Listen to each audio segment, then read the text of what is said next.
everything changed. You and Attorney General Pam Bondi released one video and said that there was nothing more to see. Your July memo says you uncovered more than 300 gigabytes of data and physical evidence, but that you had decided no further disclosure would be appropriate or warranted. That is a quote. I think what happened, Mr. Patel, is that suddenly you discovered that Donald Trump's name was all over these files, and you started a giant cover-up. So you are under oath, Mr. Patel. You just testified to Mr. Swalwell that you did not speak to the president about the Epstein files. To your knowledge, did Attorney General Pam Bondi speak to the president about what was in the Epstein files? I can't speak for Attorney General Pam Bondi. So to your knowledge, you don't have any information. The question was, do you have any knowledge? Do you have any knowledge? I can't speak. You are refusing to answer the question, so let me tell you that the Wall Street Journal reported that in May, Bondi told Trump that he was in the Epstein files, and at the same meeting said that the DOJ did not plan to release the files. Yesterday, you testified to Senator Kennedy that there was, quote, no credible information that Epstein trafficked girls to anyone else, and that you have, quote, continuously and publicly asked the public to come forward with more information, and we'll look into it. Today, in response to Mr. Massey's question, you appear to say that the survivors were not credible. These are survivors. That's not at all what I said. Okay, great. I'm going to ask you this in a second, but let me tell you about the survivors, and let's bring them up here into the room. These are women who came to the Hill and testified that they were groomed and raped at the age of 14 and 16 years old, and they called to meet with the president and to meet with the FBI and to have people investigate their claims. Some of them have never testified before. If you are so interested in getting the public to submit any information, why have you not met with them? You said you haven't met with them. Have you met with them? I'll give you one more chance.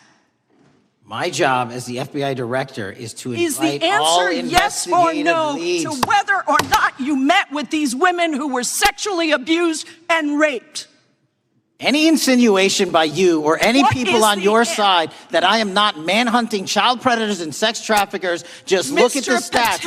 And you talk about cover-ups, man. Mr. Chairman, you talk about cover-ups. And I will take as much time as I Where want. were you during the Obama and Biden administrations when these so-called cover-ups were going on? Why didn't anyone in those administrations talk to any of these purported witnesses? I have some regular order, every single person to provide credible information. Time belongs to the gentlelady from Washington. And I'm going to take another couple of minutes. When you accuse the witness of something, he's allowed to respond. That's how it works. Listen, he didn't even, excuse me, Mr. Chairman, you have always been fair. But this is not fair. And you will get no, this is my time, and he said that the witnesses were not credible. Seconds of time. I'm going to get an additional minute of time because that's how much time he took. You won't get a minute. You'll get some seconds. What we think is under 5 minutes. You don't get to demand how much time you get. That's not how it works. Mr. Patel, are the victims of the Jeffrey Epstein horrific trafficking ring, are they credible?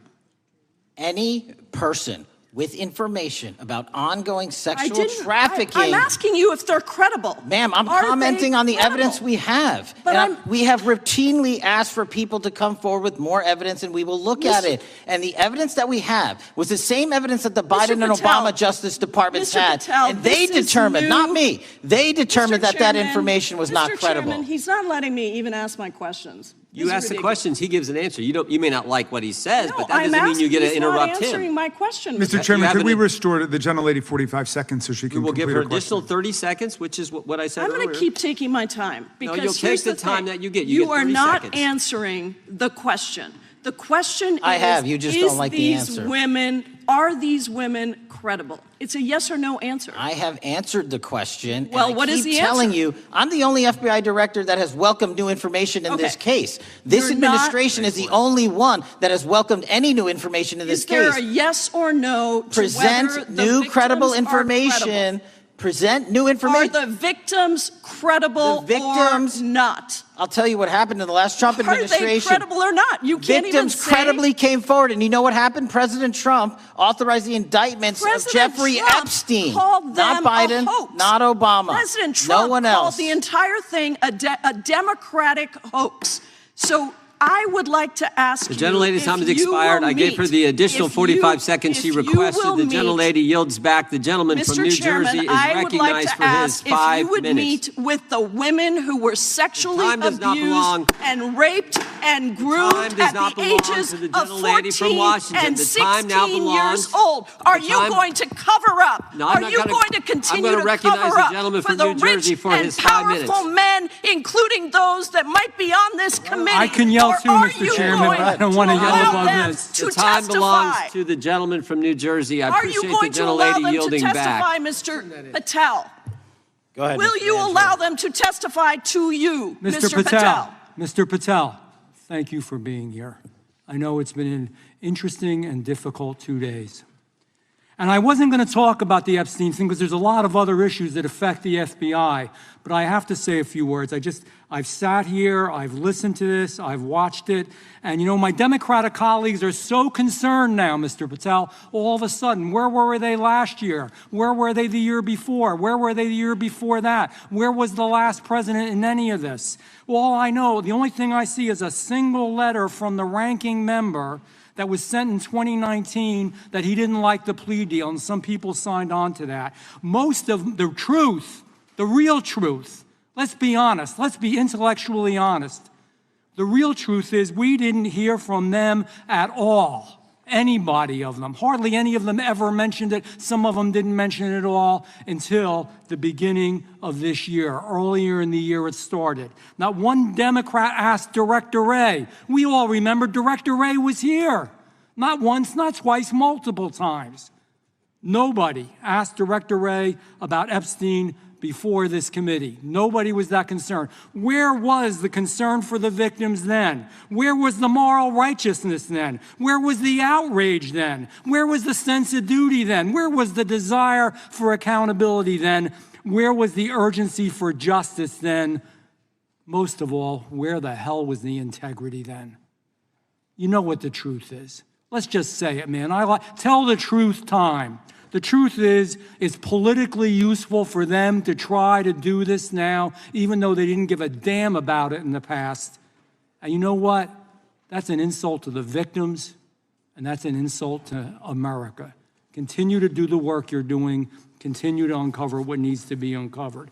One real quick thing before I say anything to 9/11.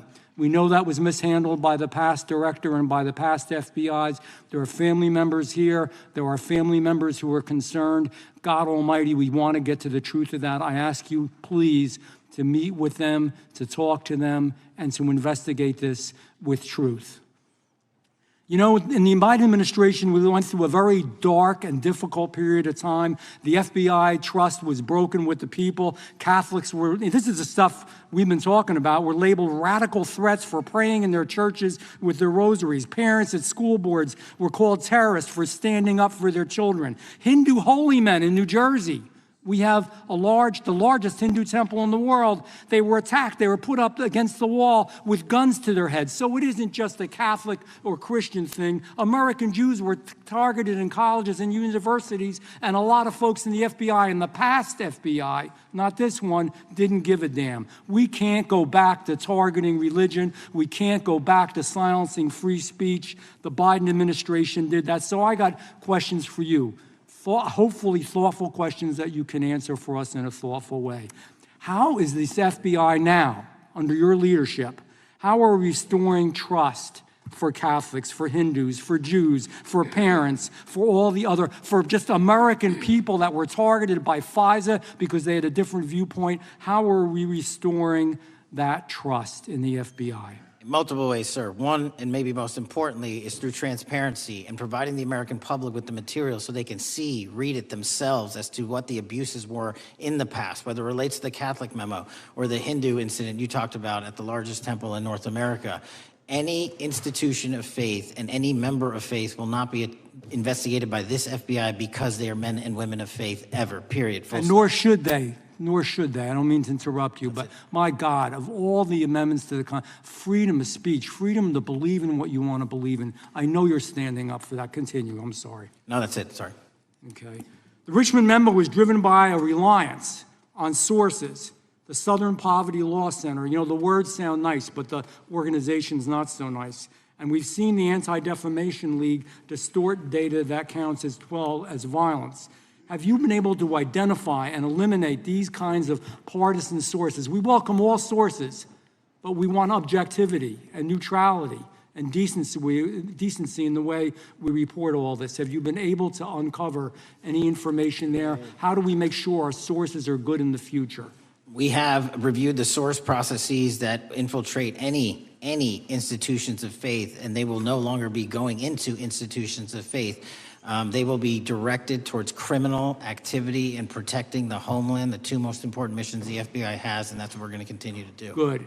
And I'll say this. There was a lot of bull today, a lot of you-know-what, and I'm not going to say it because I respect the institution so much going on around here. Continue to do the work of the people. You are here for that reason. The administration is here for that reason. It was weaponized and politicized, the FBI, in the past.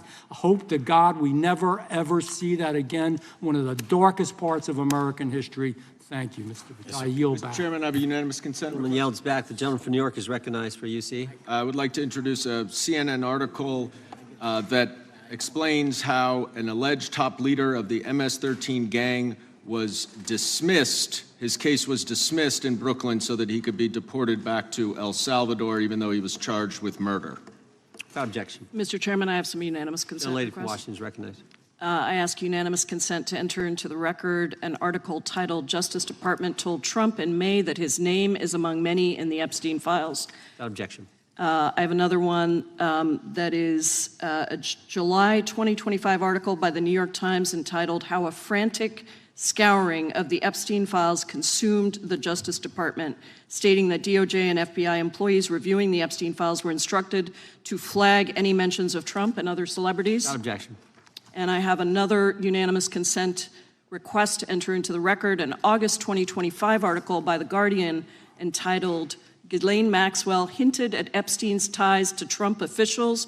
Why Wasn't She Pressed for Names?" stating that Maxwell told Deputy U.S. Attorney Todd Blanche that some of the, quote, cast of characters around Epstein are in Trump's cabinet. Without objection. Chair now recognizes the gentlelady from Pennsylvania. Thank you, Mr. Chairman, and thank you, Mr. Patel, for coming before us to testify today. I am concerned by your repeated claims that you're not able to disclose anything further about the Epstein investigation and files, and that there's no evidence of a broader conspiracy or other people who should be charged, because the American people aren't buying that you've been transparent or that there's nothing further to be seen. In your exchange with my colleague, Mr. Roy, you reiterated something that I heard you say yesterday in your Senate testimony, and that is, under your direction, the FBI... Money, did you say? Yes. Yes, you said you'll follow the money. That's great. And just now you said you welcome the opportunity to investigate new evidence. So there has been significant recent reporting just in the last couple of weeks that after Jeffrey Epstein was arrested, 4 major banks flagged more than $1.5 billion in suspicious transactions connected to him that suggested a massive conspiracy related to his child sex trafficking activities. Director Patel, has the FBI reviewed the $1.5 billion in suspicious bank transactions flagged to the government relating to Epstein and his co-conspirators? I know the FBI has reviewed numerous SARs. I don't know the totality of that number. Okay, can you provide us with that number? I'll get back to you. Okay. And have you initiated any new investigation of those bank transactions since, say, September 8th, when the new reporting came out? I'll check with the Treasury Department because they're the lead on that. Okay, so Director Patel, how many individuals or entities has the FBI interviewed, subpoenaed, or compelled to testify? Can you give us those numbers with respect to these bank transactions? Not off the top of my head. I'll have to work with Treasury. Okay. we're concerned, you see, because you say you're going after child predators, but We are. obviously this is how you follow the money, is if you follow the bank transactions that apparently enabled the child sex trafficking. Would you agree? It's one of the valuable investigative tools is to follow the money. Okay. Have Jeffrey Epstein's victims have asked us to ask you whether or not you've investigated Epstein's lawyers, the lawyers who facilitated those payments. Have you subpoenaed or questioned any of those lawyers? So in 2018 and 19, what I recollect is many, if not every one of those lawyers was part of the investigation.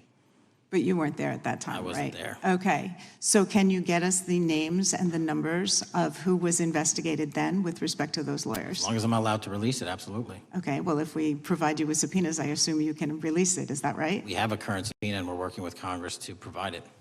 Okay.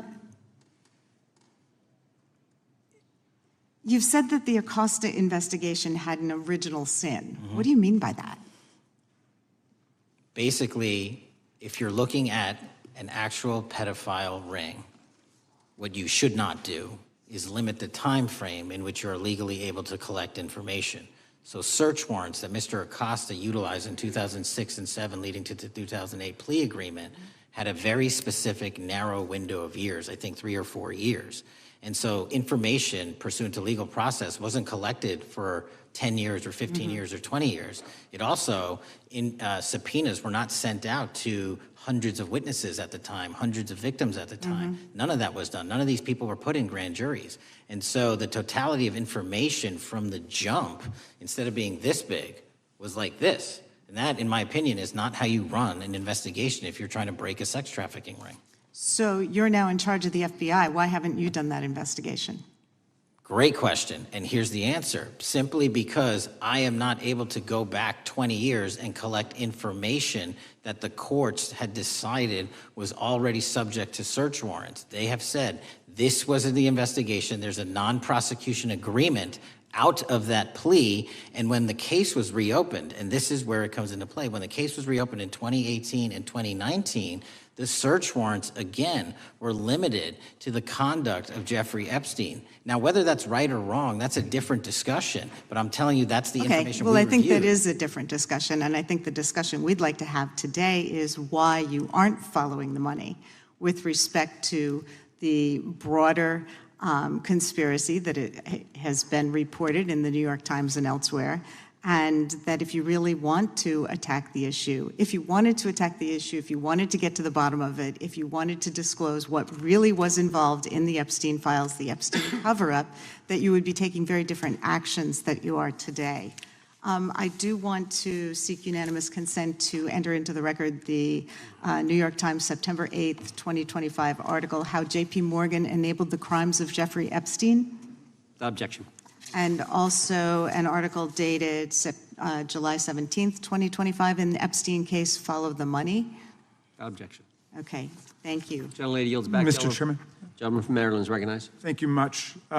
Pursuant to Clause 2K6 of Rule 11, I move that the committee subpoena the CEOs of 4 banks, J.P. Morgan, that's Jamie Dimon, Bank of New York Mellon, Robin Vince, Bank of America, Brian Moynihan, and Deutsche Bank, Christian Sowing, in order to get the suspicious transaction reports. These 4 banks have flagged to the government $1.5 billion in suspicious transactions related to the sex trafficking crimes and conspiracy of Epstein, Maxwell, and all of their collaborators. And as you know, Mr. Chairman, we got the SARS reports for Hunter Biden totaling around $20 million. And so these $1.5 billion in SARS reports we should get, especially since the director doesn't seem to be forthcoming. And I request that we do this immediately. I think the director's been very forthcoming. We will hold any motion to subpoena in abeyance until the conclusion of the hearing. The chair now recognizes the gentleman from Texas. Thank you, Mr. Chairman. Thank you, Director Patel, for being here.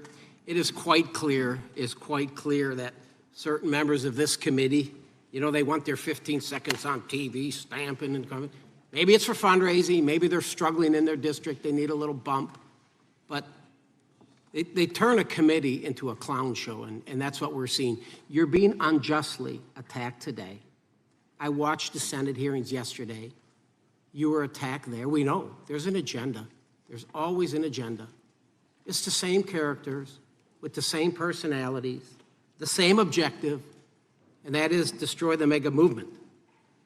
You're being attacked, Director, is because you're effective. You highlighted what you've been doing in D.C. with the president and reducing violent crime. You're very effective. Another individual that was very effective with meaningful debate and dialogue was Charlie Kirk. And they killed him for it. Charlie Kirk was a man of faith. First and foremost, he loved his Lord Jesus. He loved his family. Beautiful wife, beautiful children. Just a remarkable, honorable man that was silenced with this assassin's bullet. I would say if Charlie Kirk lived in the biblical times, he'd have been the 13th disciple. He'd have been the 13th disciple. We have a new committee, if you're not aware, a new select committee regarding January 6th. I'm honored to be on that committee. I'm looking forward to working with other members to expose truth, questioning federal agencies that were involved on January 6th, like the FBI. They played a role, but we don't really know, Director, to what extent. We don't know. The January 6th sham committee was not formed by Nancy Pelosi to seek truth. It was nothing about getting to the truth about January 6th. Their sole mission was to damage Donald J. Trump and end his political career. And everybody knows it. That's what the purpose was. You know what's nice, so I kind of get to ask the question, though, how did that work out for you? Donald J. Trump is back in the White House, and America loves him. I spent 30 years in law enforcement, retired sheriff from a large county in the great state of Texas. I've seen, Director, I've seen more enthusiasm and support for law enforcement today because of what you and Donald Trump have done over the last 8 months to protect the American people. The American people couldn't count on their government to protect them. Crime is rampant. And now we have a president and an administration that puts the American people and their safety first. It's interesting, a few minutes ago, a classmate reached out to me and sent me I told him, I said, yes, we got Director Patel in front of our committee today. And Andy Kane wanted me to tell you, he said, quote, tell him we love him. Tell him we love him and all the brave warriors exposing the deep state. Kash, you're a great American, sir. You're a great American. Your work as the director of the FBI is commendable. It's commendable. And I want to thank you, sir. Thank you for your service. Keep up the good fight, brother. Don't let him tear you down. Keep up that good fight. You have it in you. With that, sir, I yield back. Gentleman yield to me.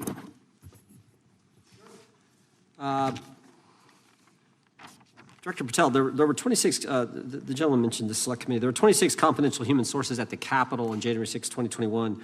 4 entered the Capitol and thereby broke the law. Do you know if those individuals were being paid by the Ray FBI? So we've provided 600 pages of documents to this committee alone regarding January 6th. That's 600 pages more than any of my predecessors. Yep. Generally speaking, confidential human sources are always paid by the FBI. That's how it works. I can't speak to the specifics on each one and how much they make. And we appreciate it. We've reviewed some of that material, and you've given us a lot of material that we didn't get from Director Ray. That specific question, I think, is important to the American people. Were people who were confidential human sources of the FBI who broke the law, one was recommended for prosecution, my understanding is, by the information we've received from you. Were they actually paid by the very taxpayers who may have got charged with the same offense? I think that's important for us to understand. I'll get back to you on that. Thank you. Chair now recognizes the gentleman from California. Thank you, Mr. Chair. Welcome, Director Patel. I'm going to focus a little bit on domestic terrorism. We have a graph here, data up to 2021, but as you can tell, domestic terrorism is on the rise. Nation, our citizens under threat. We saw the assassination of Charlie Kirk. 2 assassination attempts on the president, school shooting, Minnesota last month, and closer to home, just a couple of days ago, Huntington Beach, peaceful vigil for Charlie Clark, infiltrated by neo-Nazis who essentially made the local individuals attending that event fear for their safety. All of us know that a lot of these domestic attacks are by lone wolves, but yet they do leave clues, social media or elsewhere. Director Patel, you're it. You're the thin blue line. The FBI, your job to protect our citizens back home from those that would harm us. You have to find the needle in the haystack. Takes a lot of work, a lot of resources. Talking to my local sheriff this morning who said they're concerned. Federal cuts to local grants that help them do the job. Then, of course, let's not forget about other threats that are coming before us, like high-tech fraud. Local senior recently was talking to me about a text she had gotten, a demand by the IRS to send a payment immediately, or the IRS agents were on their way to arrest this individual. Pretty gutsy stuff by folks probably from Europe, North Korea, Russia, China, people, okay, going after those precious savings our senior citizens rely on. Yet the president's proposing a budget cut of $500 million or more to your organization, the FBI. You've said that that'll essentially equate to about 1,300 less jobs at the FBI. So I'm going to ask you essentially, what is it that we can do to help you do your job? Little concerned. Friday night lights. One of the events I love to do on Friday nights, go to the local high school football game. Sit there at the stadium and you always say, what if? What if? You're the thin blue line. Can you do your job cutting $500 million from your budget? Thank you, sir. I think we are doing our job, and the distinction is with the budget that we have, we are flexing more resources to the field. California is receiving the largest FBI plus-up of any state in the union due to that plus-up. They're not getting a reduction. No state is getting a reduction. Every state is getting a plus-up. And so I'm utilizing the money that we have to first plus it up. And the empty vacancies that we have, those haven't been filled in years, not under my leadership. Here's my concern. You're going to do well, you're doing more with less, is what you're saying. Yet we're about to vote on a budget that has $88 million more to protect members of Congress, the executive branch, and the Supreme Court. There's a contradiction here. Back on Main Street, we're saying you can do more with less, you can protect them with less money, yet here in Washington, we're saying we need more money to protect members of Congress. It's a little contradiction here, or maybe, sir, you ought to talk to leadership about coming in with your management style to protect the Supreme Court, Congress, and the administration. Otherwise, it's essentially a hypocritical situation. We need more protection, yet folks on Main Street can do with less. My concern is folks on Main Street.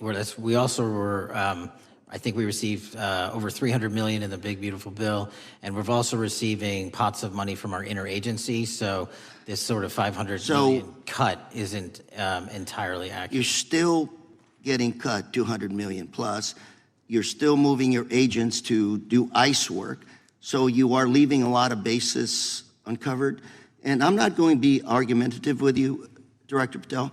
I'm just saying, if that thin blue line does not hold, people on Main Street will pay the price. I agree with you, sir. And I just look forward to working with you because I am very concerned that these kinds of budget cuts are short-sighted, especially when my local sheriff calls me and says, we need more support, and we're looking at budget cuts. I'll work with you, sir. Thank you, Mr. Chair.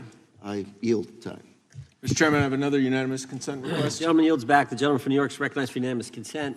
I seek to introduce a December 2024 OIG report from the Department of Justice, which confirms the conclusion of the Bill Barr Justice Department that the so-called whistleblower, a disgruntled former employee of the Intelligence Committee, was not a credible witness and there were no further actions taken.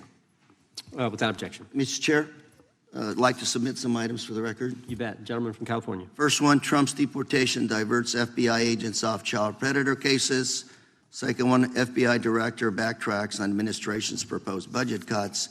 And number three, Trump administration says 70% of ICE detainees do not have criminal convictions. Without objection.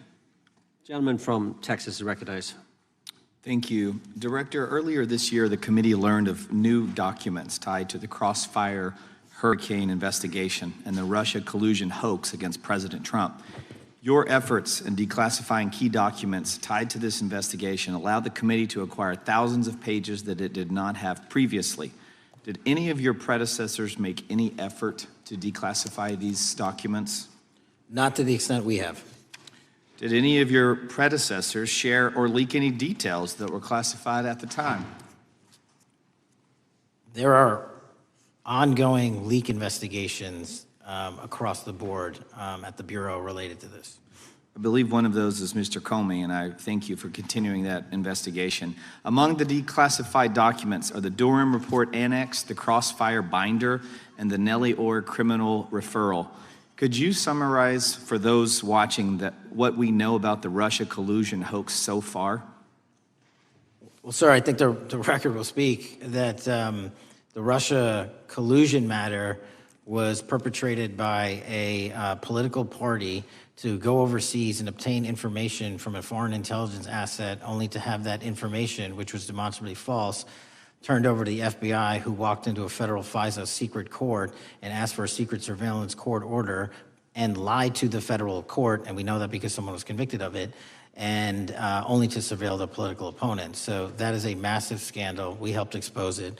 And in terms of the pages of productions, I provided 1,400 pages of production related to Crossfire Hurricane, and my predecessors have provided 0. I appreciate that, and I appreciate your courage and commitment to declassifying these important documents for our review, and hope that you'll continue with this commitment. Can we expect to see more declassification efforts regarding the Crossfire Hurricane and Russia collusion hoax? Yes.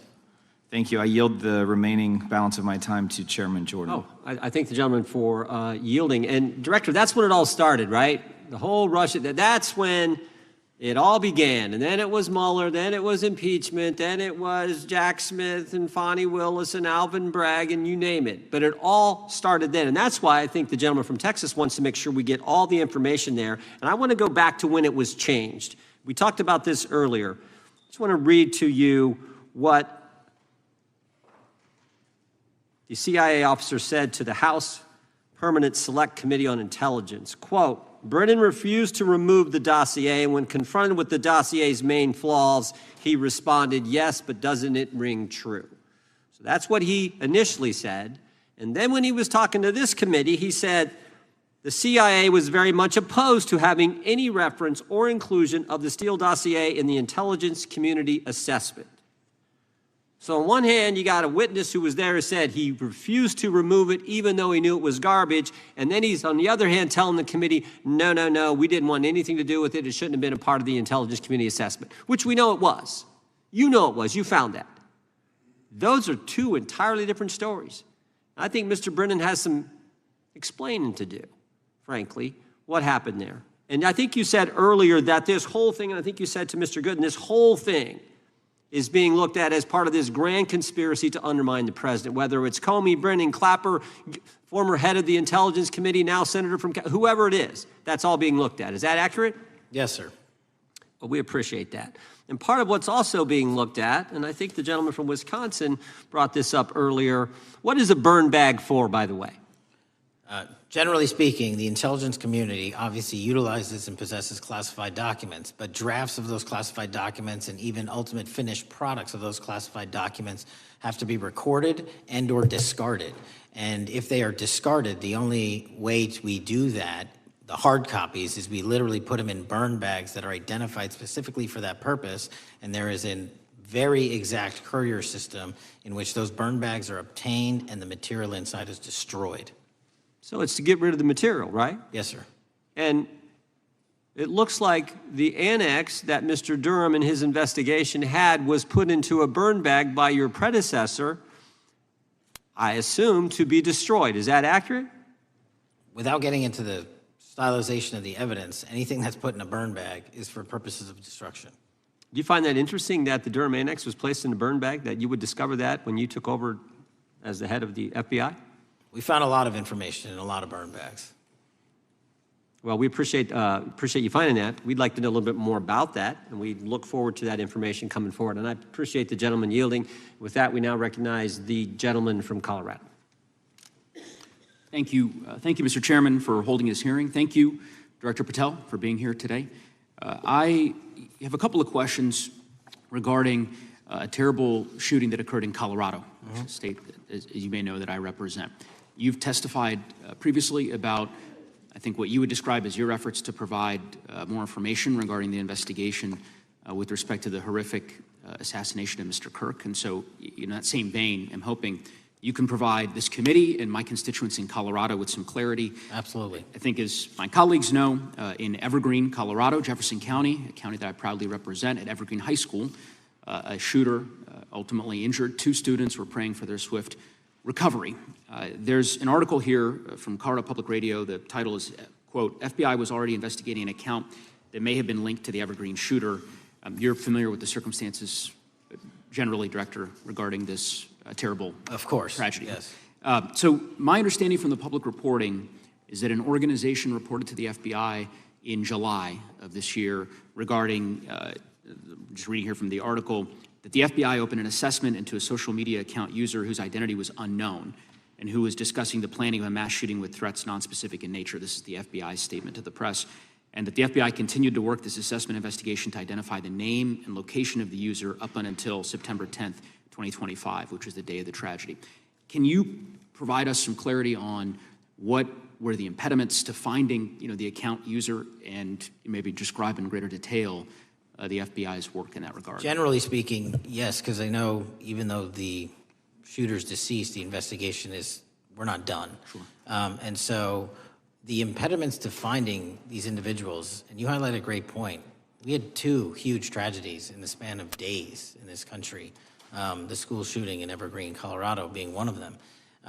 And proactively going out onto these social media platforms, which are so large, is our biggest impediment.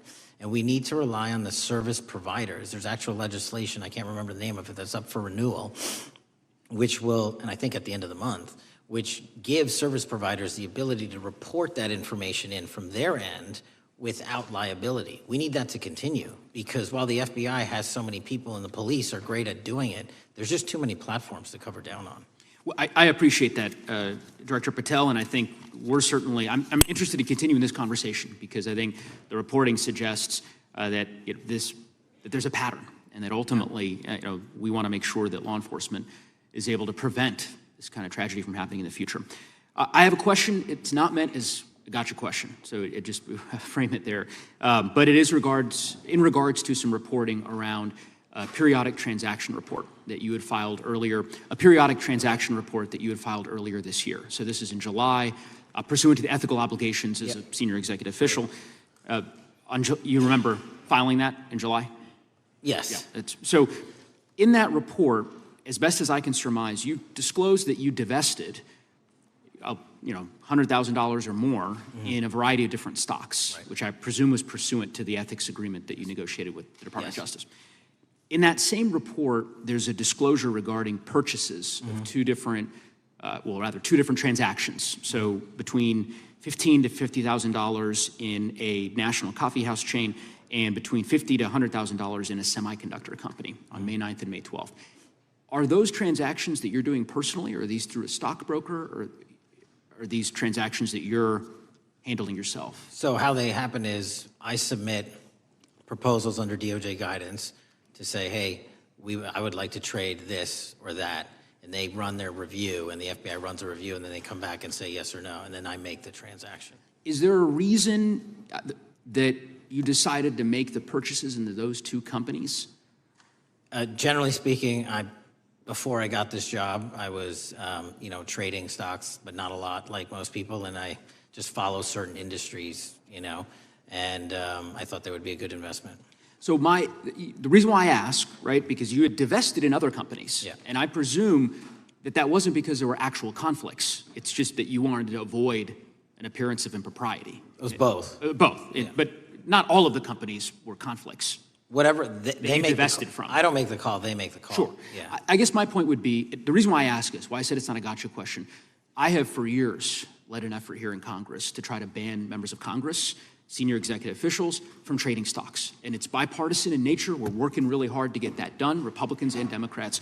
And you can understand, I think, given your role, given the nature of the position that you hold as the leader of the largest law enforcement agency in our country, that divesting entirely, not doing day trading now, I think would be something that would be in the interest of the American people. So I just would hope you would consider that, and that moving forward, that perhaps not purchasing stocks in individual companies, I would think would be something that would be worth pursuing. Gentleman's time is... I'm happy to give the witness an opportunity to answer. Thank you. I'll work with you on it. Gentleman from Alabama is recognized. Thank you, Mr. Chairman. Thank you, Director Patel, for being here today. Newly declassified documents confirm that the intelligence community under President Barack Obama knowingly relied on unverified and fraudulent evidence to manufacture a false claim that Russia, in fact, meddled in the 2016 election. Is there more to be done to uncover the depths and origins of the Russian collusion hoax? There is, and we're doing it. Why should Americans still care about that, Director Patel?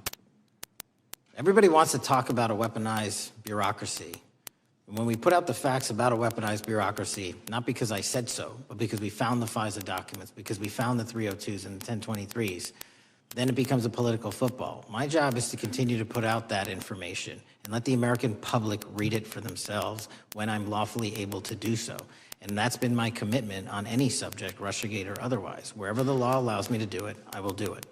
When I first came in 2020, the number one concern as I was doing town halls was the weaponization of the government against the American citizen. And so are there things that you're doing, structural reforms that implementing so that the FBI cannot be weaponized again, whether it's against President Trump or future elected presidents? It shouldn't be weaponized against anyone. And the structural reform is simple. If you're going to go after a political individual or someone seeking political office, there has to be a grounded basis in law and fact to open up a criminal investigation. And if there's not, the investigation isn't even opened. And I've also gone back and reviewed other cases that were opened in prior administrations related to public officials. And we've closed a number of them because we felt that some of these actions were weaponized on either side of the aisle. I felt it wholly inappropriate for the FBI to be playing umpire and referee amongst these decision makers when there was no factual or legal basis to continue those investigations, so I shut them down. And I think that's so desperately needed because we need to restore trust in law enforcement and certainly in the DOJ and the FBI so that the American people don't fear the very government that's supposed to protect them. And so thank you for doing that. On August 11th, you released to the committee documents concerning leak investigations that began in 2017. Do you believe these leaks were accidental or were they intentional in order to influence public opinion against President Trump? When I can publicly make a final decision on that, either through a recommendation of charging that the DOJ makes or findings that I have, I'm able to do so, but they're still not complete. Why did the FBI under Director Comey want to undermine the Trump administration? I don't know. You'll have to ask him. Think it might have been political?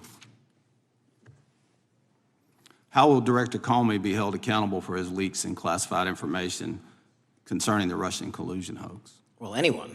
Doesn't matter what you did before or what seat you were in. If you leak classified information, that's illegal.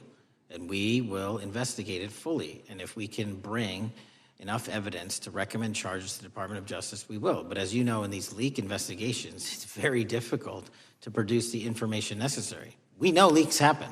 They literally happen every week. It's one of the most destructive things to this country. Media receives classified information beneficial to one side or the other. I'm a fan of none of it, and I want to shut all of it down.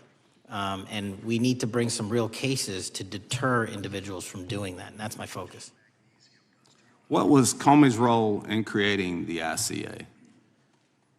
You know, speaking from my memory, as the head of the FBI, he was charged under then Director Brennan and Director Clapper and the other IC elements to come in with the NSA, CIA, FBI, and ODNI and put together a collection of information on how the information sort of surrounding Russiagate came together. So he represented the FBI in that. Was former Director of CIA, John Brennan, he's denied that the Steele dossier was used in creating the ICA. Is that true? Well, it's, without commenting on him, the FISA has been released and the dossier was in the FISA. It was in 4 FISAs. So I'll let the public decide. Well, former Director Brennan actually denied repeatedly that he pushed for the Steele dossier to be included in the ICA. Is that true? Denied. I'll let his testimony speak for itself, but then Deputy Director Andy McCabe also testified to the House Intelligence Committee, which has now been declassified, that were there no Steele dossier, there would have been no FISA. Well, my time's getting close, but let me tell you this, sir, and well, my colleague from Texas said, thank you for the job you're doing. You're making the American people safe. You're restoring trust in these agencies that so many of us had lost trust in. So thank you for the work you're doing. That thin blue line, you're doing a fine job, and we want to let you know we appreciate it. Thank you. God bless you. Lady from California is recognized. Thank you, Mr. Chair, and thank you, Director, for coming here today. And actually, thank you for your response to my colleague from New York who asked you earlier about violent extremism. And you said that there is violent extreme ideology on both sides. And I think you actually alluded to that same statement yesterday in the Senate. So I too have some questions I'd like to ask you. These are not gotcha questions, and just deny, please, what you deem to be false. So Dylan Roof, who followed white supremacist propaganda, murdered 9 black parishioners in Charleston in 2015. Do you deny this? I'm sorry, Dylan Ruth? Roof? Roof, can you give me some more information? You're head of the FBI, you probably know this. If you don't know, that's fine. You can give me a reminder, I've got a lot in front of me. It was national news. Robert Bowers murdered 11 Jewish worshipers in Pittsburgh in 2018. I do remember that. And it was the deadliest anti-Semitic attack. So do you admit that that happened? I'm not saying the other thing didn't happen, I'm just asking for a little information. Patrick Cruces, who posted a manifesto about a Hispanic invasion, walked into a Walmart in El Paso, Texas in 2019 and began firing. He murdered 23 people that day, and the youngest was 15. Do you admit or deny that that happened? I'll take your presentation as accurate. All right, well, I have to say all of these cases have been adjudicated. As I said, they are not gotcha questions. These incidents were national news. And as director of the FBI, you have access to all of this information. So in 2022, Peyton Grendon walked into a supermarket in a black neighborhood in Buffalo, New York, and started shooting. He murdered 10 people that day. And on September 10th, your friend Charlie Kirk was assassinated. Tyler Robinson has been taken into custody and charged, but also on that day, Desmond Holley, a 16-year-old white male, shot and injured 2 students at a high school in Colorado before killing himself. And according to the Anti-Defamation League, he had a fascination with mass shootings and white supremacy. So do you admit to, deny these facts? Those happened. Okay. Your predecessor, former FBI Director Christopher Wray, said that one of the most dangerous concerns is that racially motivated violent extremism, especially white supremacists, has been the biggest chunk of our domestic terrorism cases and is responsible for the most lethal attacks over the last decade. Do you admit or deny, A, that he said this? I'll let the record reflect that. Whatever he said was what he said. All right, and do you agree? That there is racially motivated crimes being committed in America, yes. Yes, especially white supremacists, which is the biggest chunk of our domestic terrorism. I'm glad that you said this. So last week, President Trump was asked if there were extremists on both the left and the right. He was actually asked this by Fox and Friends, and his exact words were, I'll tell you something that's going to get me in trouble, but I couldn't care less. The radicals on the right oftentimes are radical because they don't want to see crime. The radicals on the left are the problem, and they're vicious, and they're horrible, and they're politically savvy. Do you agree with the president? I don't speak for the president. The president speaks for himself. Do you agree with the president? I don't. On what matter? On the question that I just asked, do you agree with his statement about the radical left? That there's ideology that's driving violence on both sides? Yes, that's what he acknowledged. No, he didn't. He didn't. But I'm glad that you're saying that and actually creating some separation between you and the president. And I'm glad that you That's literally are not what happened. He said acknowledging both. that there is violent extremism on both sides. What's interesting is that the research arm of the Department of Justice, the National Institute of Justice, do you know what that is? I'm familiar with them. Okay, great. It is the research arm of the Department of Justice, and it published an article in 2024 devoted to domestic radicalization, violent extremism, and terrorism.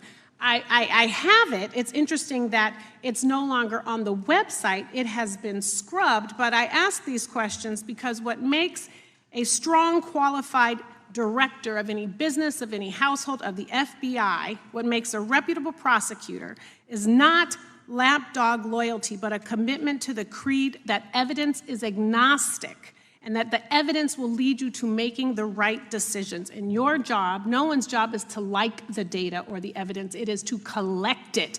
That is how you gain trust. And Mr. Chair, I would like to enter into the record, if I may. White supremacist group stands by racist ideology with unanimous consent. Without objection.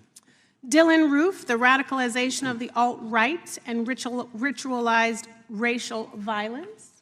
Without objection. Thank you. Another article, how Robert Bowers went from conservative to white nationalist. I'd like to enter that into the record with me. Without objection.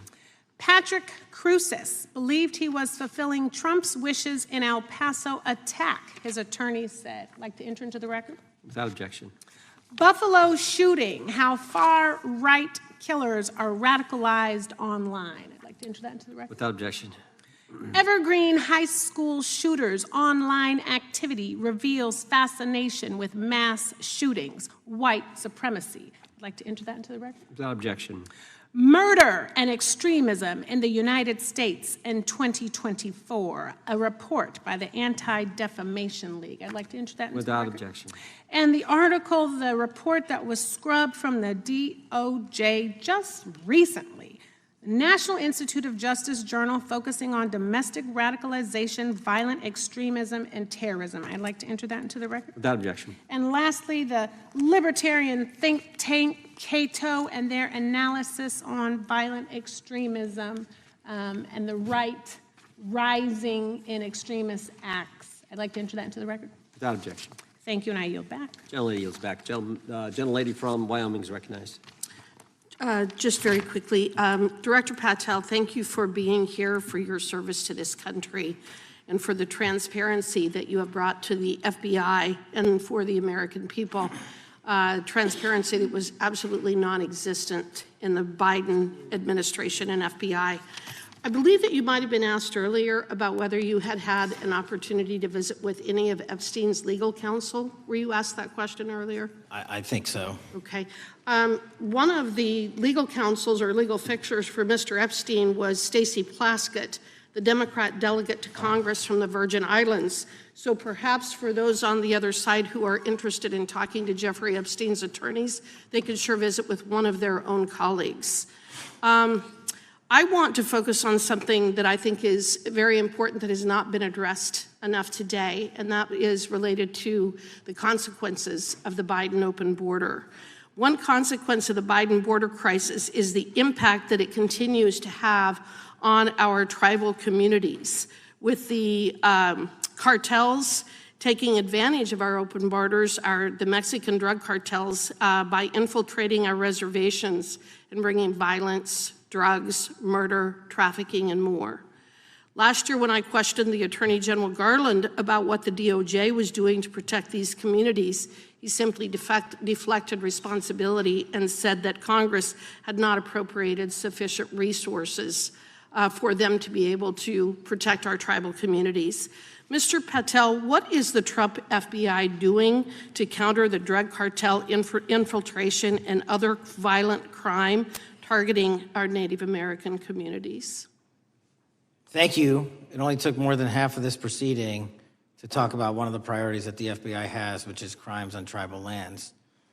Every single crime that we have been talking about, whether it's child predators, human trafficking, narco traffickers, murder, they all happen on tribal lands as well. And I've said since the beginning, it is a priority, which is why we launched Operation Not Forgotten on tribal lands. And I'm the first FBI director to meet with the staff and tribal leaders here in Washington, D.C. and elsewhere, and invited them into my office and headquarters to see them, because I need engagement with tribal leadership, and I need our police and FBI agents to be engaging with tribal leadership. Otherwise, we're not going to break through. We have 1,900 Indian country cases open right now. We've got 600 indictments this year alone. We cannot forget tribal lands. Every single one of those people lives in the United States of America, and it is an absolute priority to protect them and their children just as it is anyone else. So I think it's fair to say that what Mary Garland testified to, that the FBI and DOJ did not have the resources to address that. I think that was an absolutely false statement. Would you agree with me? It's a decision by him not to do so. That's not my decision. At the end of August, the U.S. Attorney and FBI announced that nearly 100 personnel representing members of the Safe Trails Task Force operated near Wyoming's Wind River Reservation to assist with reducing drug trafficking and illegal guns. Director Patel, you have routinely stated that it is your mission to partner with and strengthen local and state law enforcement partners. How does the task force and other FBI efforts bring tribal law enforcement into this process? The major problem with tribal lands is the sheer tyranny of geography and the amount of coverage that they have on land versus the personnel they have to do it. So what we've done is constantly surge resources to tribal lands across this country on a 30, 60, 90-day rotating basis, reporting back to us saying who needs more. And what we found is that most of these lands can be assisted by our counter-UAS program, our drone capabilities, and we're going to do it because what's happening is the Mexican drug cartels are literally flying overhead, dropping their cargo, their narcotics onto this land where no one's looking, and then it's being disseminated to children, to youth, to adults on that land, and killing them. And we got to stop it before it gets dropped off. Well, and your testimony proves that the Biden administration did not lack the resources to address drug and violent crime in tribal communities or around the United States. It instead expended and wasted these resources investigating parents, Catholics, we now find out Turning Point USA, the RNC, and Republican organizations, rather than protecting our Native Americans by closing the border. Is that fair? I think so. Wonderful, thank you. And I do appreciate the work that you've done in this regard. I was previously the chairman of the subcommittee on Indian and Insular Affairs with the Natural Resources Committee, and safety and security on our reservations and for our tribal members has been one of our priorities, one of my priorities, and I very much appreciate the work that the FBI has done. Let me know if there's anything else I can do to help you, and with that, I yield back. I will, ma'am. Gentlelady yields back. The gentlelady from Georgia is recognized. Thank you, Chairman, and thank you for coming in today, Mr. Patel.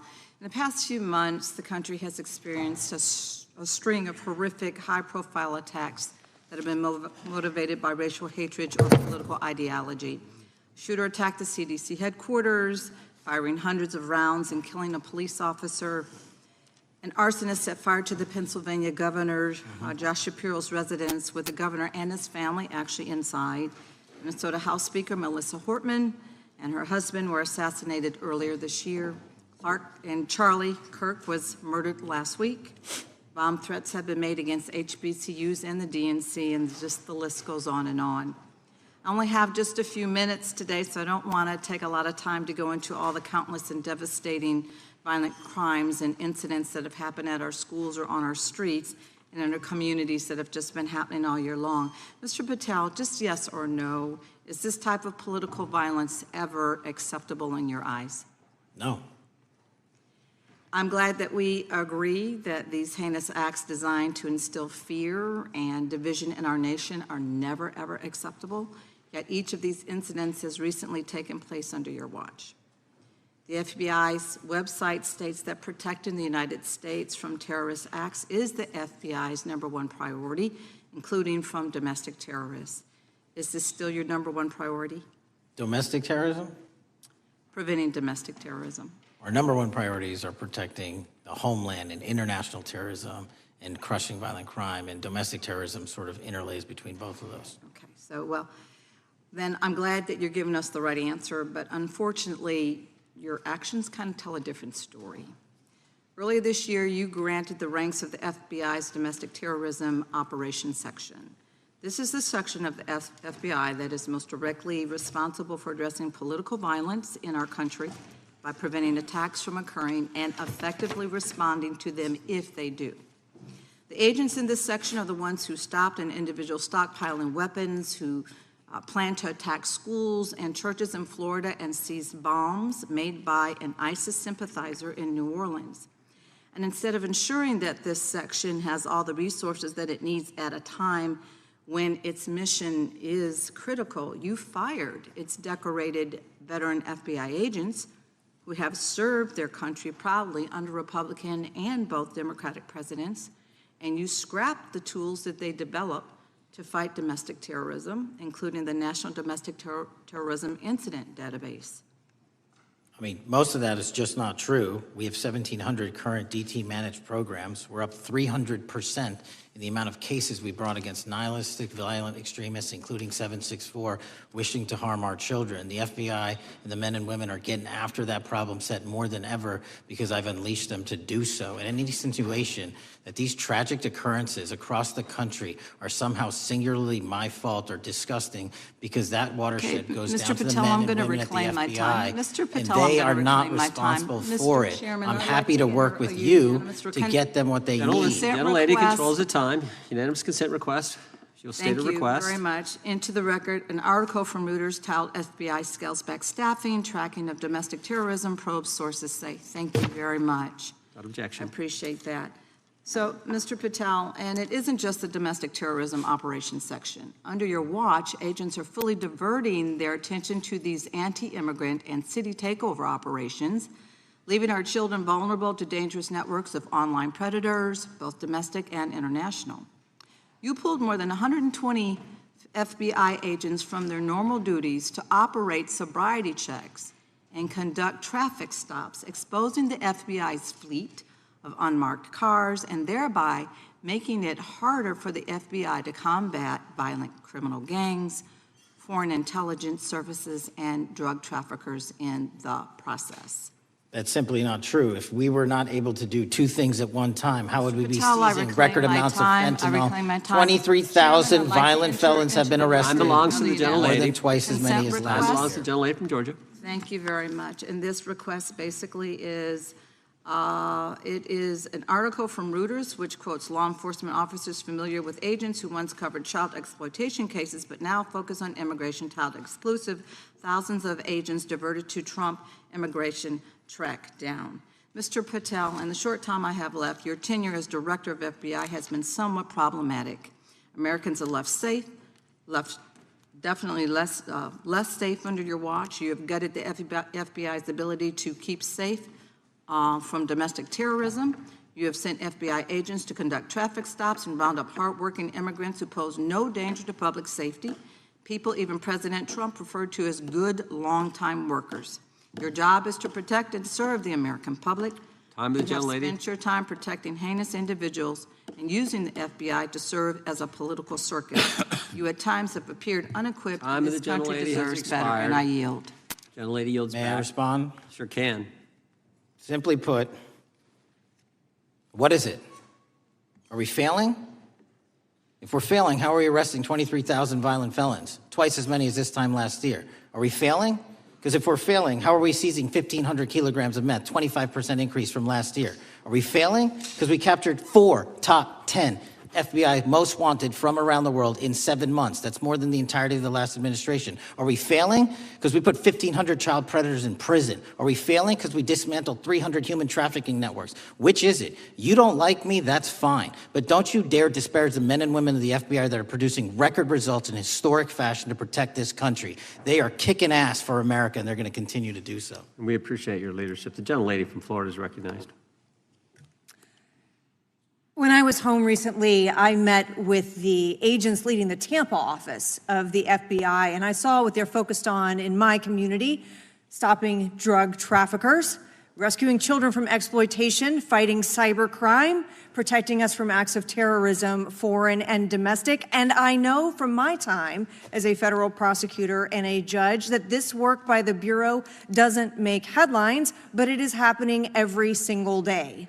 At the top, accountability is necessary, transparency is critical, but today we've seen an effort not just to diminish, but to distort the work of Director Patel and the agents he leads. If we really care about transparency and about truth, then what we owe to the American people is this reality: that thousands of dedicated professionals at the FBI wake up every single day thinking not about themselves, but about this country, and keeping every single one of us and our children safe from harm. And Director Patel, I would like to hear from you the facts about what the FBI is doing in your efforts to fight crime. Director Patel, isn't it correct that since January 20th, 2025, the FBI has made over 25,000 immigration-related arrests, including 350 members of Tren de Aragua and 195 members of MS-13? Those numbers are accurate. The Tren de Aragua numbers are up over 350% from the year before. And during that same period, hasn't the FBI seized over 66,000 kilos of cocaine, 6,000 kilos of meth, and 1,500 kilos of fentanyl? Not to be nitpicky, but it's 89,000 kilos of cocaine and 7,300 kilograms of meth. And isn't it also true that the FBI Tampa Division's Panama Express Strike Force specifically seized nearly 67,000 kilos of cocaine valued at more than $1.6 billion from illicit maritime vessels? One of our best operations out of the Port of Tampa, and I was down there in South Florida when Panex did their work. Director Patel, since October 7th, 2023 Hamas attack, the FBI has been a co-leader of the Joint Task Force October 7th. Isn't it correct that this task force is actively working to bring justice for victims and to prevent terrorist infiltration at our borders? Yes, ma'am.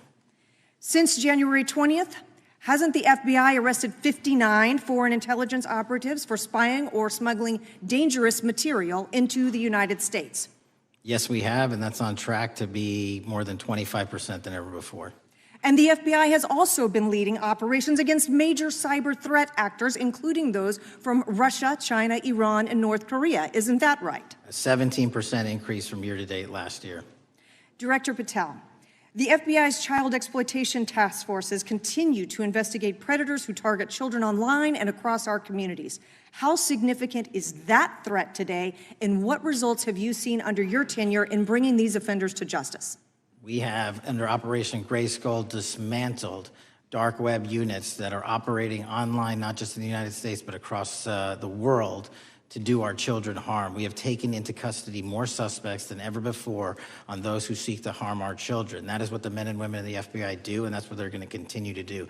Those are the real results when you let good cops be cops, and when you let us get on these platforms and expose them to the public and show them the harms of these predators on these online gaming systems and social media systems. And we need more help from Congress to allow us more authorities to do that work.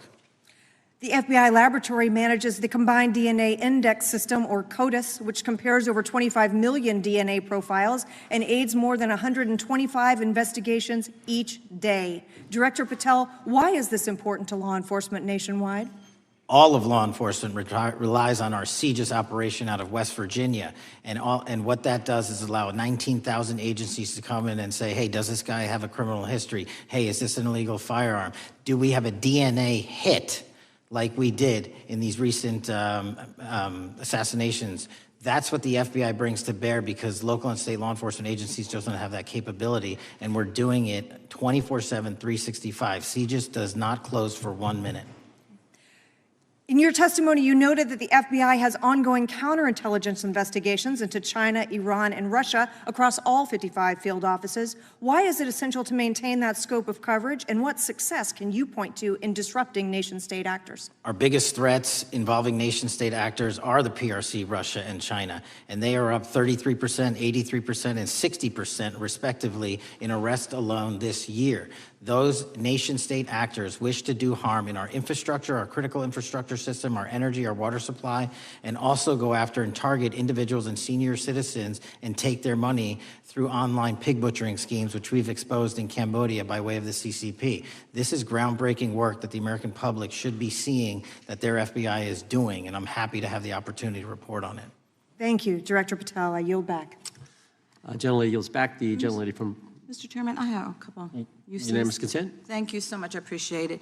In response to Mr. Patel's making the remarks that that maybe our colleagues are disparaging the men and women of the FBI, I'd like to enter the record 3 unanimous consent requests. One is entitled FBI is using polygraphs to test officials' loyalty. The second is Kash Patel knowingly broke law when firing top officials, lawsuit alleges, published by NBC. And the third is FBI forces out more leaders, including ex-director who fought Trump, demand for January 6 agents' names. Without objection. Thank you. Gentlelady from Vermont's recognized. Thank you, Mr. Chair. Director Patel, thank you for being with us today. Appreciate your time. Let me say at the top, political violence should have no place in this country, and I strongly, unequivocally condemn the killing of Charlie Kirk last week. And this is exactly the kind of case that warrants a swift and thorough investigation by the FBI. What shouldn't be happening, however, is this administration's seeming attempt to exploit Mr. Kirk's death within minutes of this horrible, horrible assassination, dividing us even further without knowing enough about the killer's complicated, confused political ideology and the extent of his motivation. And this week, Vice President Vance claimed that this is, quote, an extremely destructive movement of left-wing extremism, and said that, quote, it's part of the reason why Charlie was killed. He pledged to go after organizations on the left. But Director Patel, it was just 3 months ago that Melissa Hortman, the Minnesota House Speaker, and her husband, Mark, were shot to death in their home in the middle of the night by a self-identified right-wing extremist and Trump supporter. When that assassination happened, the FBI released a written statement denouncing the killings and pledging to hold the killer accountable. And I thank the Bureau for that. It was clear, concise, to the point.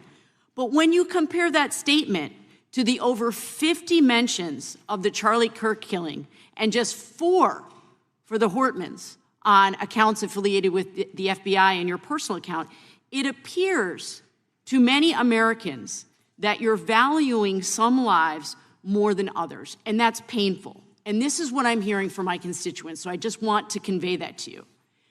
And the Vice President didn't even call on right-wing organizations to tone down their rhetoric after that horrific killing in Minnesota, and he never once spoke about dismantling conservative institutions. This week, when the president was asked by a reporter about Speaker Hortman, he claimed he didn't even know who she was. One of the most high-profile assassinations of an elected official in recent memory, and the president claims to know nothing about it, hasn't even heard of it. It was absolutely devastating for her colleagues and for her family. And I think we all can agree in this room that we have to stop this political violence. So my first question to you is, Director Patel, what is your plan as director of the FBI to turn down the temperature, especially in light of the fact that it seems like members of the administration are reacting to political violence based on party affiliation? What's your plan? I can only speak for myself and the Of course. FBI. And what we are doing is, I think I mentioned earlier, we're following the money, because whatever attack you are describing, and they are all despicable, equally so, people need money to operate. People need money to conduct these attacks, to conduct these investigations. And so what we are doing is finding the people that supported this infrastructure system, because even when you say there's a lone, quote unquote, lone wolf actor, he's not truly a lone wolf actor. Something happened along the way. I agree. And so can I just because we have such little time, are you making a commitment right now to follow where the evidence goes in Absolutely. investigating whether it's violence on the left or the right? Because over the last 10 years, when you look at the ideology, I want to follow up on what my colleague from California said. When you look at the data, you look at the Anti-Defamation League data, 96% of ideological motivated killings were committed by the right wing. When you look at the Institute of Justice report that she cited, it's 5 times the number that 5 times the number of far-left extremist incidents are perpetrated by far right. And it's been reported, and she mentioned this, that as of September 12th, 2025, just 2 days after Charlie Kirk's killing, that the DOJ removed that report from the DOJ website. That's why Americans are concerned that there seems to be a separate system of justice, that if you are a Republican and you are attacked, you will get the full weight and authority of the FBI in this administration. But if you are somebody serving in the Minnesota State Legislature and you are assassinated in your home, that the response is different. And I think to ignore the threats from the right or try to do a both and when there are multiple instances when it's overwhelmingly coming from the right, this is a disservice, because Americans want to know that whoever they are, whatever their political affiliation, that the response is going to be the same, and it is going to be done with the same diligence. And I'm wondering if you will commit to me right now that you will be a voice right now standing up to those voices in the administration that are adding to the violent rhetoric right now. That's what I'm asking you. Will you commit to this? Time of the gentlelady has expired. The gentleman can respond. My voice will be through the investigations that the FBI conducts, and we will conduct them all lawfully and equally. Can we expect in the future that your tweets in related to one killing will be the same level of concern? The gentleman from Texas is recognized. Thank you, sir. Director Patel, thank you for being here today, and most importantly, thank you for restoring trust and faith in the FBI, which has been severely eroded under the Biden administration. Thank you for your service and your continued service in this capacity. On April 7th, 2025, Charlie posted on X, "Assassination culture is spreading from the left. 48% of liberals say it would be at least somewhat justified to murder Elon Musk. 55% say the same about Donald Trump. In California, activists are naming ballot measures after Luigi Mangione. The left is being whipped into a violent frenzy and set back. Whether losing an election or losing a court case justifies a maximally violent response," end quote. And unfortunately for Charlie, that reaction also came when they couldn't win a debate on a college campus. You cannot be intellectually honest and say that this problem is on both sides. It's not just what happened to President Trump, it's also what just happened to Charlie. We've gotten to a point in America where violence is encouraged. When you have a former president of the United States that opens up his campaign in 2019, that's Joe Biden, by saying that his opponent is a, quote, existential threat to this country, Houston, we have a problem. People that you disagree with are not existential threats. They are not Nazis. They are not fascist. They are not racist. They are not deplorable. They are not irredeemable. They are your fellow Americans who have a different perspective on how government should run and what government should look like.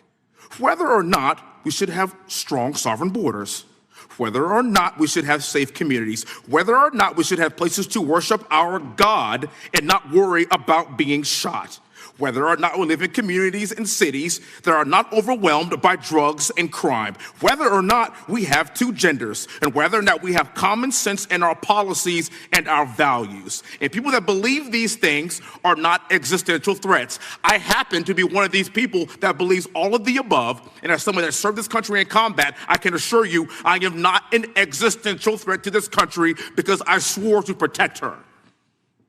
I also want to point out, how many cities have you seen burned to the ground since Charlie Kirk's death?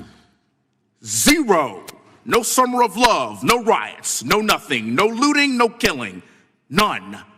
We simply gathered and prayed for his soul, his family, and this country, because that's exactly what we represent. And while we might be angry, this righteous anger will carry on Charlie's message and legacy. I want everybody to know something very simple. Charlie is not dead because of what he said. He is dead because people listened. My time is limited, so I have a few questions for you, sir. And again, thank you very much for being here. I really appreciate your time and your service. In your experience in the FBI, have you noticed a precipitous rise in political violence and other associated crimes that you have been investigating so far this year? And if so, is this trend in motive left-wing or right-wing violence? I can always speak generally, sir. There is too much political violence, and it has been a precipitous rise on too many fronts. How do we solve this? We solve this by giving the FBI more authorities to go into and work with the private sector. There are too many online platforms. There are too many social media platforms. There are too many gaming platforms. There are too many places for people from America and around the world to get together without their parents knowing anything about it, without their school teachers knowing anything about it, and infesting the minds of our children and infecting them with radical ideology, and with that is the root cause of these problems, and we must tackle it. It is not a 1950s America anymore. In 2025, the cyberspace needs to be tackled. Thank you. Switching gears, when your predecessor sat right there in that seat a couple of years, last year in a committee hearing, I asked him a very detailed question about Matthew Thomas Crooks, the shooter responsible for the assassination attempt on President Trump's life. I did get an answer from Chris Wray that day, and I submitted written questions to the FBI and into the record of this committee, and I want to resubmit those questions today because I think we are still awaiting answers to those questions. So, Mr. Chairman, I'd like to submit them for the record, please. I'd like to ask you, sir, and the FBI, under your leadership, would you please respond to these questions, and can you commit to doing that? As soon as the trial's over. Thank you very much. I will end with this. Charlie Kirk is not dead because of what he said.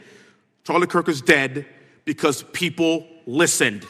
He set up a tent that said, "Prove me wrong," and exercised his First Amendment right. That's all he did. And we will continue to do so in this country in order to preserve this constitutional republic. And with that, I yield back. Thank you. Gentleman yields back. The gentleman from Florida is recognized. Thank you, Mr. Chairman. Before I begin, I want to caution my colleagues on one-sided violence in this country. We just heard that there were no riots on the right. We're literally sitting in the building where there was a giant riot by supporters of the president, the right. We also heard that only leftists, have said that Trump is a Nazi. In 2016, the current vice president of the United States said, Trump is either a cynical asshole or he's America's Hitler. And so this is the problem. I don't want to have to say this garbage, but you want me to sit here and get painted with one brush, the whole left. No, there are extremes on the left, and there are extremes on the right. And we collectively should tackle that.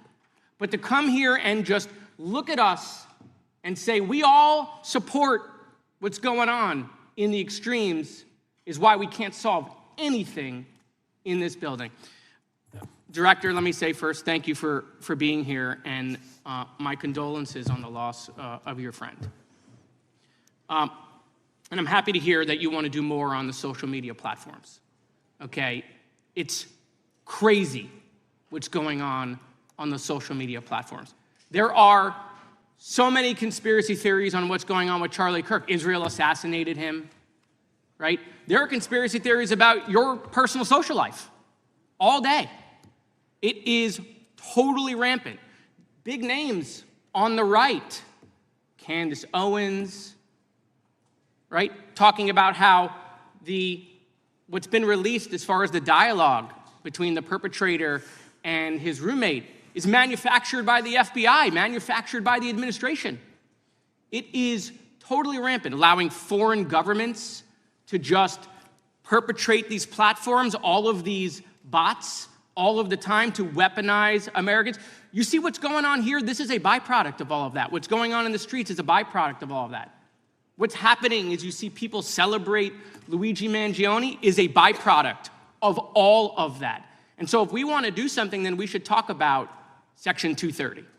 We should talk about how we're going to make sure that we don't let foreign governments poison our children's mind. And so I will work with you on that, Director. I'll work with you on 230 any day. No problem. So now, that was the good part. I want to take your attention back a second, okay? Breaking news. Kash Patel is nominated to be the FBI Director.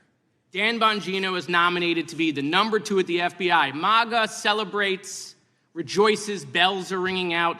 The team, Patel, Bongino, that sought out every podcast microphone to talk about the Epstein list. The names are finally going to get released. It begins. They produce white binders. Phase 1 with the podcasters. This is not actually one of them, of course. I made this. Your name's on it, right? And the names are going to come out. Pam Bondi says the list is on her desk. Then a memo comes out all of a sudden and says, there's no list. Oh, no. No phase 2. Phase 2 binders never happen. You said the conspiracy theories around Epstein just aren't true. They never have been. And yesterday, in an answer to Senator Kennedy, you said the FBI is not in possession of any credible evidence that Epstein trafficked girls to anyone but himself. So according to your testimony yesterday and in this committee, according to the evidence the FBI has, the number of names on the list are 0. No, zero. The index has been released, and the number of people involved in that trafficking operation were charged in 2018. Other than Epstein and Ghislaine Maxwell, your testimony in the Senate and here is that according to the evidence you have, the number of other names is 0. That were charged based on credible evidence. Well, who are the other names? Give me the other names that weren't charged. We are not releasing the names of anyone because the Department of Justice never does that of anyone that didn't have any credible information to attack them. Let me move forward. The president has, you've seen the picture of the woman's body with the writing and the president's signature. The president says that's not his. Mm-hmm. Okay? President says it's not his. The Republican colleagues say it's not his. The administration say it's not his. Will you be opening up an investigation into the Epstein estate for putting out a fake document with the president's signature linking him to the world's largest pedophile ring? Will you be opening that investigation into that? On what basis? On what basis? They literally put out a fake document, according to the president, with a fake signature. It's a forgery of the president of the United States signature. That's the basis. Sure, I'll do it. Okay, I look forward to that investigation. Am I over? Thank you, Mr. Chairman. I appreciate your diligence. Gentleman's time has expired. Chair now recognizes the gentleman from California. Director Patel, as you know, my state, California, is home to the worst public infrastructure failure in U.S. history, known as California High-Speed Rail, although the name is probably a misnomer. Earlier this year, I joined your counterpart at the Department of Transportation, Sean Duffy, doing a compliance review of the federal money the state has received, and the outcome was that the state has not complied with the terms of its billions of dollars in funding because it hasn't actually built anything. And so that federal funding has now been cut off, but a lot of us in California still have questions as to where all the money went. We're 17 years in to this project, and absolutely nothing has been built. Not a single bit of track has been laid. There are no stations. There are no passengers. And the plan initially was to have the whole thing, LA to San Francisco, done by 2020 at a cost of $33 billion. Yet here we are in 2025, nothing has been built. And according to the New York Times, the project won't even be completed this century, and the total cost is now estimated to be over $130 billion. So I just wanted to ask you, do you think this is something that bears scrutiny, or can you confirm whether there's any kind of investigation going on at the FBI? The FBI certainly can't investigate incompetence, but the FBI certainly can investigate and does investigate waste, fraud, and abuse. And so if we have any information that indicates that that happened in this situation or anything else, we'll look at it. Thank you very much. We've also, been talking some today about the issues that occurred at the border during the Biden administration. You might not agree with your predecessor on everything, but you probably would agree with some of the statements he made in testimony before this and other committees, raising alarms about the risk of terrorism from illegal border crossings. Since becoming director, have you gotten some insight into how well calibrated those warnings were, and what is the status of that risk now? Since becoming director, there's been a sharp decrease of border crossings for known or suspected terrorists from the southern border. But unfortunately, there has been a sharp increase of known or suspected terrorists entering through our northern border. And so what I'm trying to do is work with our northern border states and our interagency to tackle that problem. But it is an absolutely massive border that can't physically be sealed. So we're going to have to get creative and put more resources into that. And in a similar vein, there were over 500,000 unaccompanied children that crossed the southern border during the Biden administration. As we know, many were trafficked either through forced labor or sex trafficking. Do you have any insight as to what the scale of that problem was and how have things changed over the last several months? Other than what you outlined in terms of how it was described, I don't have any additional details. In terms of how many people are being trafficked into this country, especially unaccompanied missing children, that number has drastically reduced because the coyotes that smuggle these children for their criminal activity are the same ones that smuggle in narcotics, or the same one that traffic older age women. They're all interconnected, and because of the sealing of the southern border by this administration, that has come to a near halt. That is a very important point, that we have seen far fewer victims of human trafficking because we've finally prioritized border security. And by the way, you have children who are getting rescued because of the immigration enforcement activities that unfortunately some politicians in my state are trying to stop, thereby stopping those kids from getting rescued. We've seen, of course, a substantial reduction in crime here in Washington, D.C. since the FBI and the National Guard got involved. I'm kind of asking you to state the obvious here, but what is the mechanism there? Why have we seen a reduction of crime when D.C. has had such a huge crime problem for years, and then almost overnight we see such a big difference? Because of the dedication and resources from President Trump's administration to utilize all federal, state, and local assets in a heavily crime-ridden area. I mean, if we did not have a crime-ridden area, then homicides, carjackings, and gun violence would not be dropping by 40, 50, 60%. And when you allow the police, the MPD, to work with federal authorities and allow the National Guard to set up your perimeter, this is what you can do in a few short weeks. And we at the FBI, under Operation Summer Heat, have set those Phase 01 operations in motion 4 months ago, quietly at the direction of President Trump. So we are scattered across cities across this country doing just that. But we're going to need more help to complete the job. Yeah, in too many places in this country, crime has just been treated as sort of a norm, that this is the way things have to be. What's happened in D.C. shows that is not the case if we have the right policies and the right priorities. Finally, this is tragically the second time in as many years that we've had an FBI director here following either an assassination or an assassination attempt. And so since there's been some time now since from the attempted assassination on President Trump at Butler, would you say that the public's understanding of what took place on that day is fairly consistent with all of the facts as you know them, or do you believe there's still material facts that have not been made public or are not fully understood by the public? No, I think it's fairly consistent. Thank you. I yield.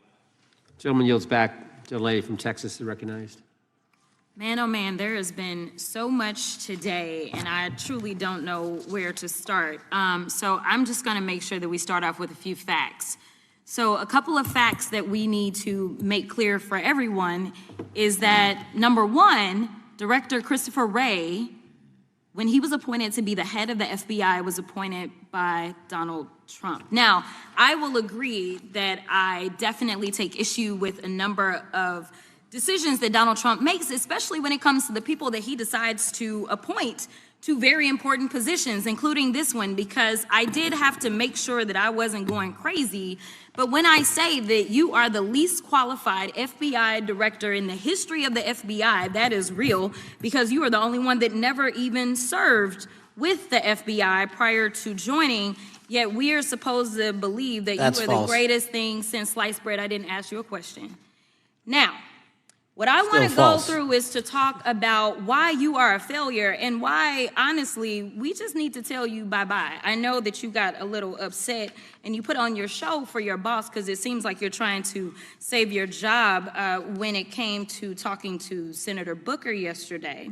But let's go through some of your failures. So before you were even confirmed, and I think one of my colleague from Georgia, pointed out that you were already targeting career officials so that you could direct illegal firings. Mind you, these cases that you were so upset about, which are the ones tied to Trump, the cases came through his handpicked FBI director. And frankly, when people sit around and say things like, oh, you know, we're happy because now we feel safe. I don't know who feels safe in this country except for the white supremacists, because I specifically as a black woman definitely don't feel safe. And frankly, my colleagues have been real nice to you today, and I applaud them, but I don't have the same demeanor because I know that multiple colleagues on this side of the aisle have faced death threats. In fact, somebody tried to kill one of my colleagues.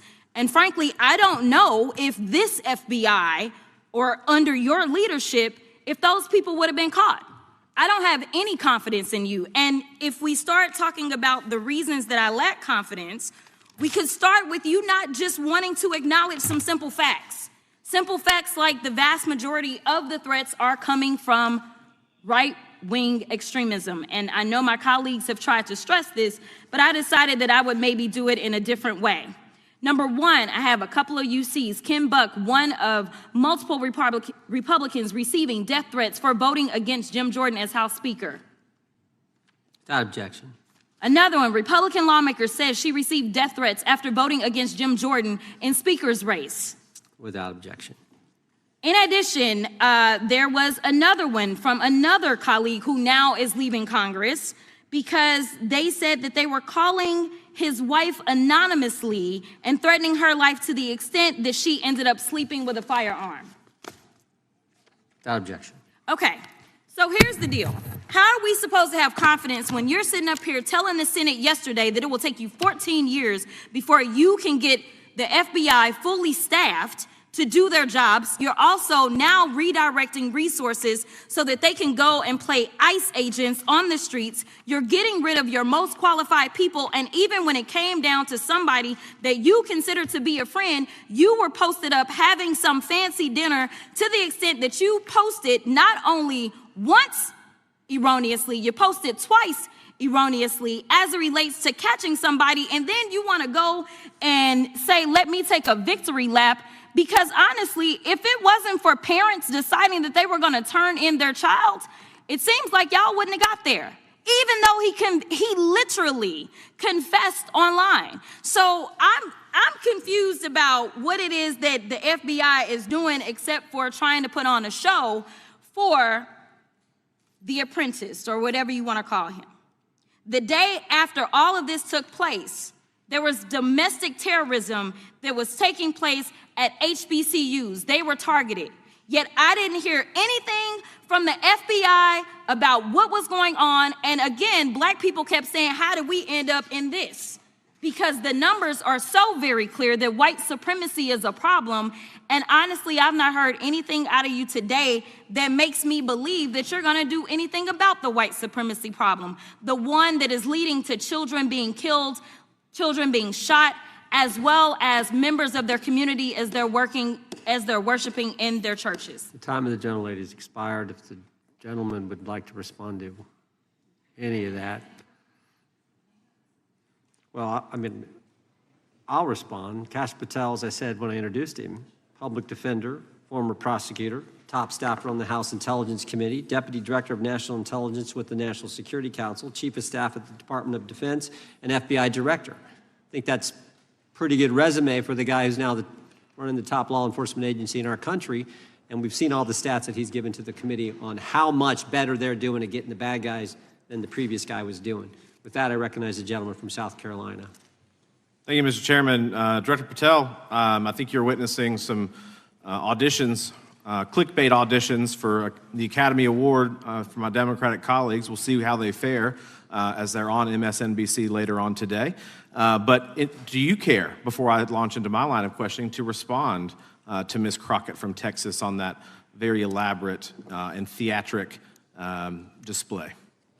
Here's what I've learned in my government service. I don't give a damn what they say about me as long as I'm succeeding in the mission. We're succeeding in the mission because the men and women of the FBI have never been empowered to do more work and to hit the streets harder than by President Trump's authorities and resources he's given us. And so all I care about is that we are capturing more child predators than ever before, taking more drugs off the streets than ever before, that we are capturing murderers at a significantly historic rate, and we're delivering this country the lowest murder rate in recorded history. That are facts that you cannot dispute. But you can come at me all you want. I don't care. Thank you, Director, for that, and we appreciate your service. We appreciate the results speak for themselves, I think, pretty plainly, and your commitment not only to results, but to transparency, so we do appreciate that. Director, who was John Durham? He was a former federal prosecutor, United States attorney, and ultimately appointed special counsel in the first Trump administration. Correct, and there was a document that he released in his findings called the Durham Report. What was the Durham Report briefly, and what were the findings very briefly? It was every special counsel that's appointed produces a report to the Attorney General. Special counsel's Durham Report largely focused on Crossfire Hurricane and included extensive summary findings in classified and unclassified manner, and we released the classified version, finally declassifying it for the American public in this committee. Correct, and you released that in July of this year. I think so. Yes, sir. Isn't it true that in the classified Durham Annex, as it's referred to, that in 2016, the Obama administration obtained intelligence information from a source contained in two separate memoranda, one in January of 2016 and one in March? The two memoranda described confidential conversations between DNC Chair Debbie Wasserman Schultz and two individuals from the Soros Open Society Foundation. Isn't that true? As written in the report, I'll let her speak for itself.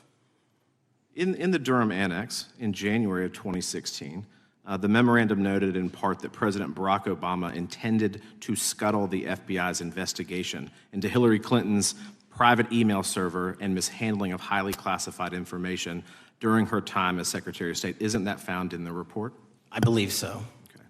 Isn't it also found in the report that in March of 2016, the memorandum also included references to the same Obama effort to shut down the Clinton investigation, but additionally outlined a plan to falsely connect Trump to Russia? Isn't that in the Durham Annex? I think it's in more than the Durham Report, but yes. The memo also stated in part that, quote, the Democrat Party's opposition is focused on discrediting Trump, among other things. The Clinton staff, with the support from special services, is preparing scandalous revelations of business connections between Trump and the Russian mafia. Isn't that also found in the now unclassified Durham Annex? I believe so, sir. According to the Durham Annex, based on analysis and translation of the intelligence, FBI analysts believed that special services could either mean the FBI or CIA, or the Trump dossier author Christopher Steele. Isn't that in the Durham Annex? I believe so, sir. When the Obama administration received intelligence in March of 2018, Fusion GPS was preparing open source opposition research regarding purported ties between Trump and Russians. The research was paid by the Clintons campaign and the DNC. Isn't that open source and also in the Durham Annex? I believe both. Okay. And so also in the Durham Annex, which I found interesting, was the potential campaign plan was shared with high-ranking career officials at DOJ. Isn't that in the Durham Annex? I believe so, sir. The Durham Annex describes that in July of 2016, emails allegedly between Leonard Bernardo, senior vice president of George Soros' Open Society Foundation, included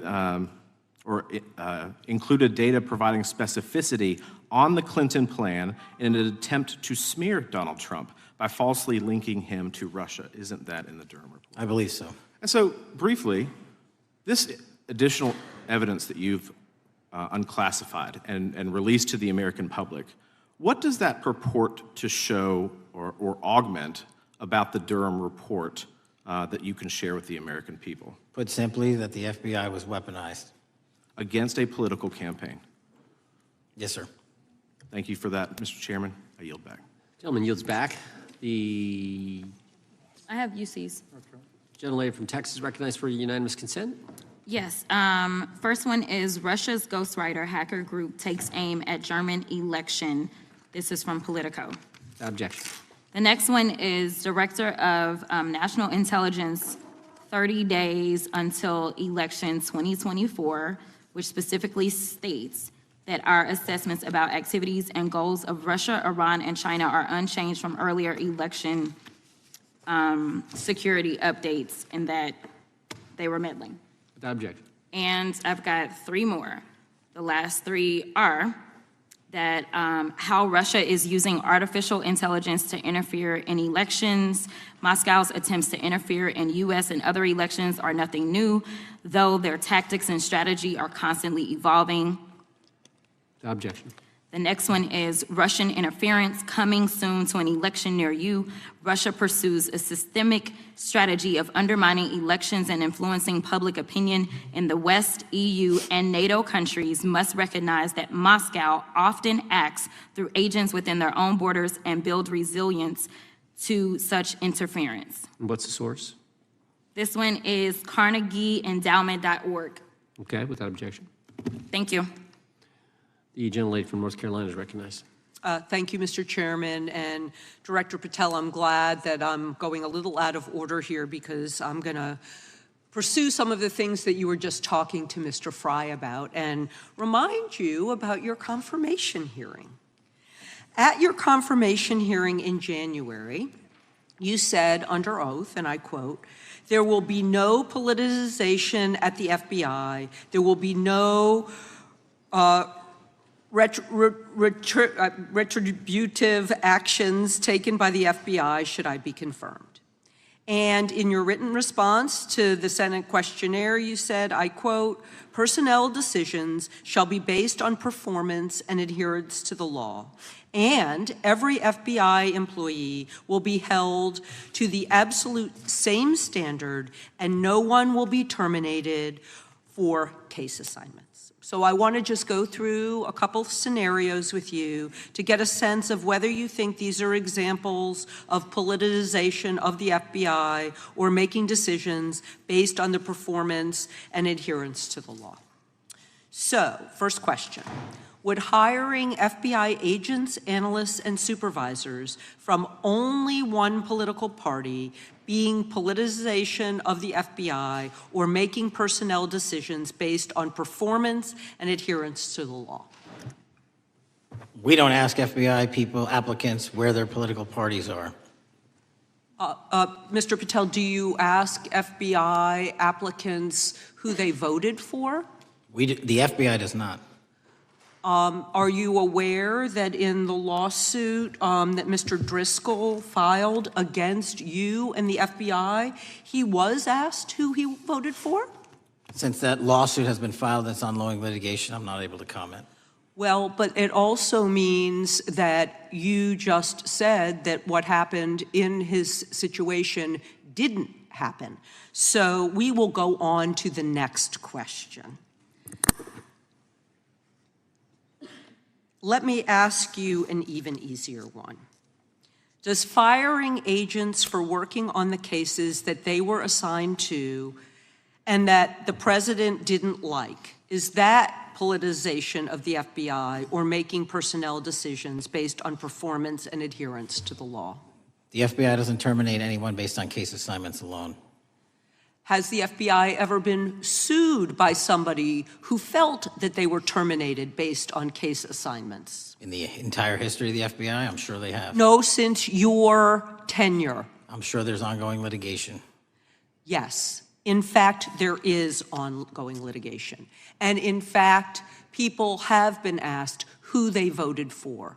And in fact, you are running an FBI for the President of the United States rather than the people of the United States, because my questions were not hypotheticals. They are the things you have done during your tenure. And according to a lawsuit filed last week by long-term FBI agents, you fired former acting director Brian Driscoll. He had served with the Bureau for nearly 20 years, earned a Medal of Honor, Medal of Valor for bravery during the dangerous ISIS raid, and had a wealth of crisis response experience and led the FBI's Critical Incident Response Group. When the Trump administrations interviewed Mr. Driscoll for that role, they interrogated him about his political leanings and who he voted for in the last 5 elections. Questions Mr. Driscoll refused to answer because those types of questions impermissibly politicized the FBI. You also fired Steve Jensen, who served the FBI for nearly 2 decades and ran critical terrorism, counterintelligence, and organized crime operations, whom you once described as embodying what the American public demands of the FBI. But he was fired because he took part in investigating crimes committed on January 6th. And Trump's MAGA base lambasted you online for keeping him at the FBI. So he's no longer at the FBI. You also fired a decorated combat veteran with decades of experience in the Bureau, Special Agent Walter Jardia, because he worked on the investigation into the Russian interference in the 2016 presidential election and helped investigate Trump's ally, Peter Navarro. Director Patel, it is very clear that you have flunked your own test. You've put saving your job, which I actually believe you were being honest about during your confirmation hearings, over doing what's right for the FBI and the American people. That is not adherence to the law. Thank you, and I yield back. Time of the gentlelady is expired. The chair now recognizes the gentleman from North Carolina. Thank you, Mr. Chairman. Director Patel, it's great to have this opportunity. Thank you for being here. Thank you for your service. And I've got to say, one of the most disheartening components of the previous administration, when I was working with local law enforcement all over the state of North Carolina, all over the country, people rightfully did not really care about the inner work. It's important for this FBI to be transparent without jeopardizing our investigations, so a little bit of the timeline is important. Charlie Kirk was unfortunately assassinated on September 10th. We immediately, the next day, released images early in the day in local time in Utah to start the public partnership in our manhunt for the assassin and culprits. At approximately 5 p.m. local time, I arrived on the ground and walked the crime scene myself, and we flew multiple FBI assets in and out to process DNA simultaneously while bringing in evidence response technicians, hostage rescue teams, and other experts to assist state and local law enforcement with their investigation.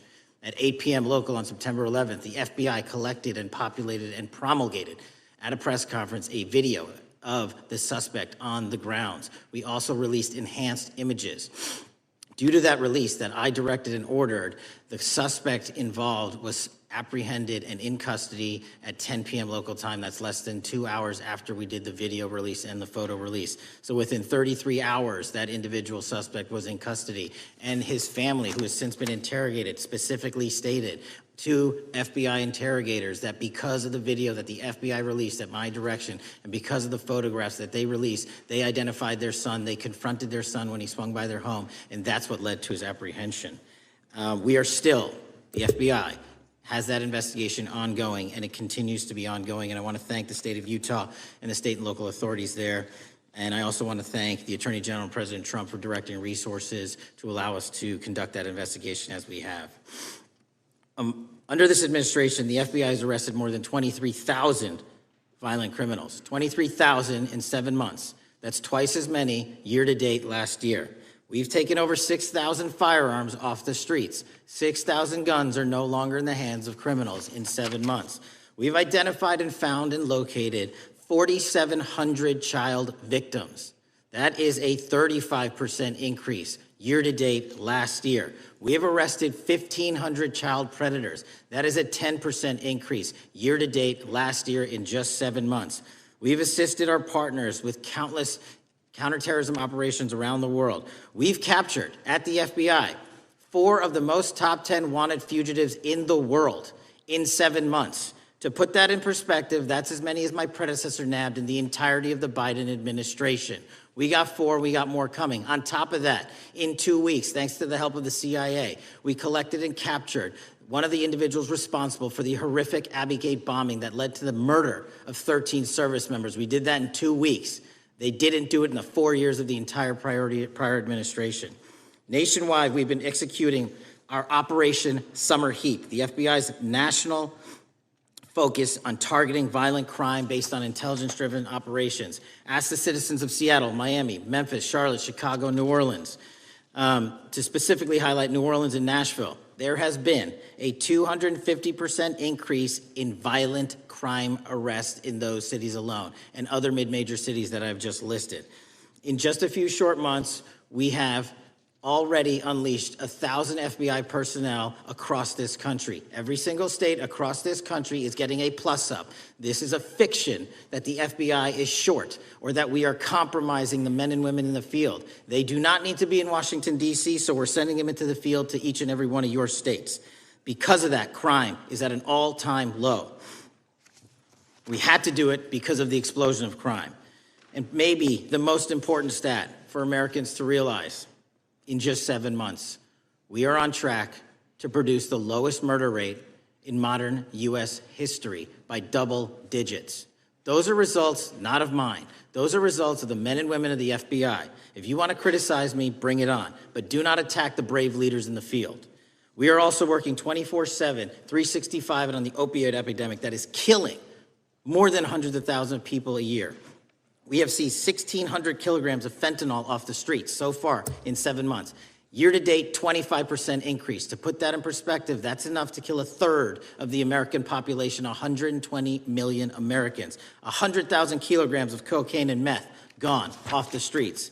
Earlier this year, I highlighted in Cincinnati, Ohio, how we're getting creative to chase down those that were willing to do harm to our citizens, not just by striking at the heart of the fentanyl producers, but the fentanyl precursor companies in China. And we indicted for the first time multiple companies and individuals, not just in America, but in mainland China, that are producing the ingredients that produce and make fentanyl that kill our children. And we're going to keep going. Counterterrorism work, cyber attacks, and foreign adversaries are something the FBI must never sleep on, and we are not sleeping. In the counterintelligence space alone, this year, year to date, 30% increase in counterintelligence arrests from the DPRK, Russia, Iran, and China. And I want the American people to know, in this setting, there's a lot of work that the brave men and women in the FBI are doing we just can't get into, but they don't stop. Our cyber threats, ransomware attacks, those harming our children online. We have nearly a 20% increase in indictments and arrests in 7 months alone this year. We're going after those that harm our malware, infrastructure systems, telecom systems, and energy structure. Combating SALT and Vault typhoons are just a little bit of the examples we're doing. Maybe most importantly, under the counterterrorism and domestic terrorism umbrella, are nihilist, violent extremists, and those that label themselves 764, who wish to go online and convince children to maim and mutilate themselves and commit suicide. And we are producing record numbers of arrests under that umbrella organization. We even stopped an individual in the 764 network who wanted to conspire to kill an adolescent girl. He is now in custody. Transparency remains one of my main priorities at the FBI. And this is what I've done in my 7 months at the helm. We've produced more than 33,000 pages of documents to Congress to a variety of committees, including, I believe, 7,500 to this committee alone, if memory serves me correct. To put the 33,000 in perspective, my predecessor in 7 years produced 13,000 pages in total to the United States Congress. His predecessor in 4 years produced 3,000 pages in total. I repeat, I have produced 33,000 pages in 7 years to this Congress and will continue to do so. I'm dedicated to restoring the trust and the mission and the integrity of the FBI, and we cannot do so without congressional oversight, and I promise you I will continue to do so. On the Epstein case, the original sin on the Epstein case was how it was handled by Mr. Acosta when he first brought the case in 2006, 7, and 8. The original case had a very limited search warrant, had a very limited search window, had a very limited investigative window. I was not there when those search warrants and that investigation was launched. I would not have done it that way. They were limited to only 3 to 4 years of investigations from 97 to approximately 2001 and 2002 to 2005. Mr. Acosta allowed Mr. Epstein to enter into a plea agreement where he served weekend jails for trafficking minor women. He also was allowed to leave jail to go home on the weekends. Plus, he allowed a non-prosecution agreement to be signed as part of that plea deal, prohibiting future investigations from that prosecution and from that evidence, and prohibiting the collection of further material. That is the original sin. We are working with Congress to produce more than any administration ever has material on Epstein. And I welcome the challenge to tell us that we are not being as transparent as the law allows. We even went to court and asked the judges to lift those prosecutorial agreements and to lift those court order seals, and they denied us 3 times. Congress is welcome to do the same and join the fight. And I'd lastly like to focus on operation that the president led in D.C. Because of this, we are taking this fight in D.C. to every single city across the country. 2,100 arrests in the last month alone. D.C. has seen a 60% decrease in gun crimes, 75% decrease in carjackings, and 53% decrease in homicides in our nation's capital. And rightly so. We're bringing that fight to the streets of America. I want to thank you for your support, and I'm proud to be the director that leads this FBI into a new headquarters building that they've needed for decades, saving the taxpayer $3.5 billion, and also providing our workforce a safe environment. If you don't know the calamity that is the Hoover Building, I invite each and every one of you to walk around. I'll give you a tour myself, and you can see where the cement falls on the heads of our employees that is only to be saved by netting. Just to give you an example. Thank you for support to our mission. And I do want to highlight one thing about D.C. It's because the FBI gathered sources and evidence that we were able to, through our source network, identify the horrific murder of the D.C. intern Eric Tarpinian. And I've spoken to his family, and we are working to bring them justice. And Mr. Chairman, in my 16 years, now my 17 years of government service, if anyone has any questions about my service, bring it on. Yeah. Thank you, Director. We will now proceed under the 5-minute rule. The chair recognizes the gentleman from California, Mr. Ison. Director, delighted to have you here. You are a breath of fresh air. As you outlined, and I won't repeat it, the accomplishments, you did so with the same resources as your predecessor, roughly. Is that correct? I believe so, yes. And so how much of that has to do with taking people out of the backside of the FBI and moving them into the field, into doing the job for which we primarily pay the FBI? It's exactly what we needed done. 1/3 of the FBI's workforce resided in the national capital region before I got there. 1/3 of the crimes do not happen in Washington, D.C. Not anymore. Not anymore. So 1,000 personnel of the FBI were deployed across this country on a permanent basis, and every single state in this union is getting a plus up, not a reduction, a plus up of 1811s of intel analysts and support staff. And that is why the crime rates are going down in record numbers. Thank you for doing that, and it's perhaps the hardest thing for a bureaucrat to do is to lower the head count around them that support them, and I appreciate your willingness to do it different than your predecessor. A lot of what you covered earlier was the find, the discovery, and then the prosecution that is done by the DOJ. But I want to talk a little bit about the prevent side. On the Charlie assassination, sir? No, on all of these. Okay, for example, and I'll bring it up before the Democrats bring it up, January 6th. January 6th, we now know, because of your find, that in fact there were people involved who were not just observers but participants who in fact, it's been alleged, and I personally believe, in fact, were part of promoting, perhaps even the one woman who died, encouraging her to walk through a door that led to her death. When you see that kind of activity, and you know it was done under predecessors with full knowledge, whether it's January 6th, where embedded people crossed the line, or any other activity, including obviously the Russian hoax that we're now dealing with up in front and center. My question to you is, what can you or others do to prevent it from occurring again? Not on your watch, but on future watches. How can we know that this won't happen again the moment you leave the FBI? It's simple. What I'm doing through our leadership cadre is having FBI agents do what they were trained to do, not what they were not trained to do, not put them in situations that both harm them and the public. We're also utilizing our SORT networks and prioritizing the threat structure to go after the narco traffickers, the counterterrorism people, the counterintelligence threats, and the cyber threats. That's what they were trained to do, and that's what we're letting them do. One major question I have, after decades of doing this, on our side of it, both the chairman, myself, and others, both at oversight and here, have seen that the FBI and the Department of Justice hide behind non-statutory practices. Now, you've changed the interpretation of many of those practices. That's why we're getting the discovery that was previously withheld. How do we work together to make sure that we never again have false walls, non-statutory walls that say the Department of Justice has a prohibition about giving, quote, you fill in the blank, that has led to the chairman not seeing anything until you took over?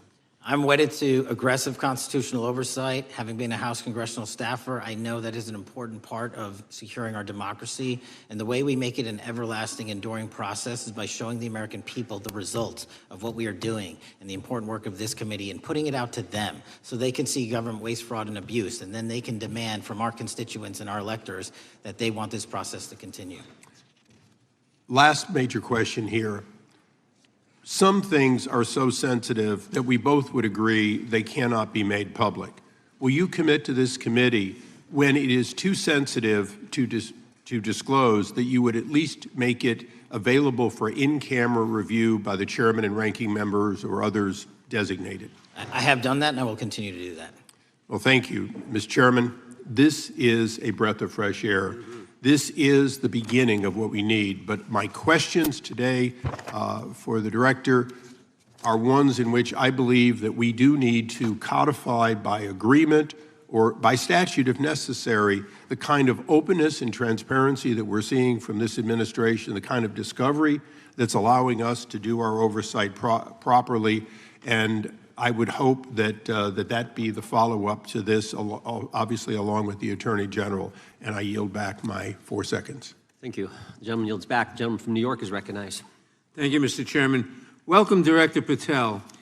In the wake of the tragic murder of Charlie Kirk, Donald Trump said, quote, violence and murder are the tragic consequences of demonizing those with whom you disagree, day after day, year after year, in the most hateful and despicable way possible, close quote. I would note for the record that Donald Trump has famously demonized practically every person he has ever disagreed with, and therefore, using his own logic, he has put their lives at risk. I should know, about 2 weeks ago, when I announced my decision not to seek re-election, many people on both sides of the aisle, including the chairman, offered me well wishes and thanked me for my service. Donald Trump, on the other hand, took to Truth Social to call me a, quote, psychopathic nut job, among other things.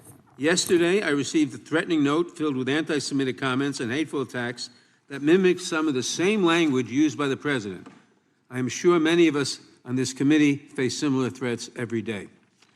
We have seen political assaults on both the left and the right.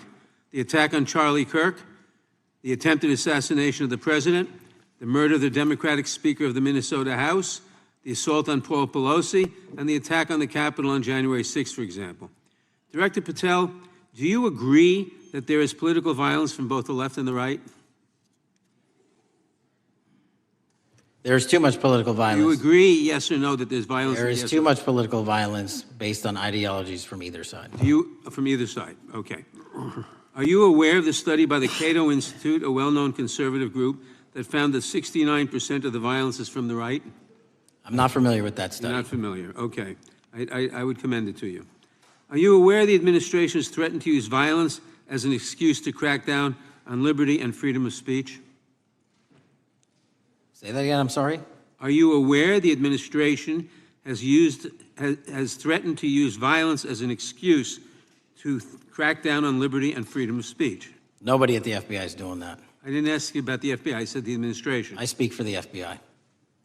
I would like to enter the record an article from today's New York Times titled, Trump Invokes Kirk's Killing and Justifying Measures to Silence Opponents. In the wake of Charlie Kirk's killing, President Trump and his allies have laid out a broad plan to target liberal groups, monitor speech, revoke visas, and designate certain groups as domestic terrorists. I ask unanimous consent to insert this into the record. Thank you. Politicizing the murder of Charlie King to go after free speech is not a legacy I believe Charlie King would have wanted. Moving on, I want to address another topic. The FBI has traditionally played a key role in prosecuting public officials for corruption. But I fear that at a time when the president is accepting planes from Qatar for his post-presidential personal use, issuing pardons to major donors, and personally profiting from the office of the presidency, the FBI may be abandoning its commitment to investigating public corruption. Since its creation in the wake of the Watergate scandal, the Public Integrity Section has been one of the crown jewels of the Department of Justice, investigating and prosecuting corruption among the nation's public officials and acting as a key safeguard against politicized prosecutions. This section's work has been supported by an elite squad in the FBI devoted specifically to rooting out corruption. But according to reports, the Public Integrity Section has now been decimated, and the FBI's Public Corruption Squad has been dismantled. I would like to submit for the record a New York Times article entitled, FBI Dismantles Elite Public Corruption Squad. I ask unanimous consent. Thank you. These actions are an invitation to corrupt politicians to break the law, since they know that the government is asleep at the switch. Last month, Senator Warren and I, along with dozens of other members of Congress, wrote to you and Attorney General Bondi expressing grave concern over your decision to effectively legalize corruption and to politicize prosecutorial decisions. And he asks unanimous consent to enter this letter into the record. Thank you. I don't have time today to walk through all your questions, all of our questions and concerns, but will you commit to answering this letter in short order so that we can understand what factors led to this decision and how it has impacted the ability to hold corrupt officials accountable? I will review your letter with my team and respond as soon as I can. You will respond. Thank you. I yield back the balance of my time. Gentleman yields back. Gentleman from Arizona is recognized for 5 minutes. Thank you, Mr. Chairman, and thank you, Director, for being here. I appreciate the change in the FBI and the tone since you've been there. We heard the ranking member, however, describe the FBI under your leadership as being resorting to political enforcement and you personally as being paranoid. I would just suggest that perhaps that is the projections of the ranking member himself and not you, sir. I want to refer to something that was said yesterday in yesterday's hearing by Senator Grassley. He said, it's well understood that your predecessor left you an FBI infected with politics. At your nomination hearing, he gave you records, made public records about whistleblowers regarding something called Arctic Frost. Arctic Frost was the FBI case opened and approved by anti-Trump FBI agent Thibault, and Arctic Frost became Jack Smith's elector case. The new records show that Arctic Frost was much broader than just an electoral matter. In fact, it was expanded to Republican organizations. Some examples of the groups that the Ray FBI sought to place under political investigation included the Republican National Committee, Republican Attorneys General Association, and Trump political groups. In total, 92 Republican targets, including Republican groups, Republican-linked individuals, were placed under the investigative scope of Arctic Frost. On that political list for investigation was one of Charlie Kirk's groups, Turning Point USA. In other words, Arctic Frost wasn't just a case to politically investigate Trump. It was the vehicle by which partisan FBI agents and DOJ prosecutors could achieve their partisan ends and improperly investigate the entire Republican political apparatus. I'd ask that, Mr. Chairman, that document be administered. Without objection. So, I know that this may be under current investigation, but I wish to ask specific questions about this for just a moment. What search tools were used in Arctic Frost to view private communications of targets? I believe the traditional search tools, search warrants, lawful service of process, and the tools that the FBI has in our infrastructure systems, cybersecurity systems, and counterintelligence systems.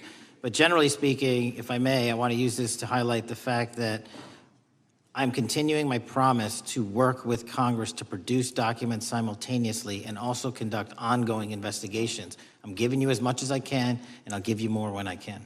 Thank you.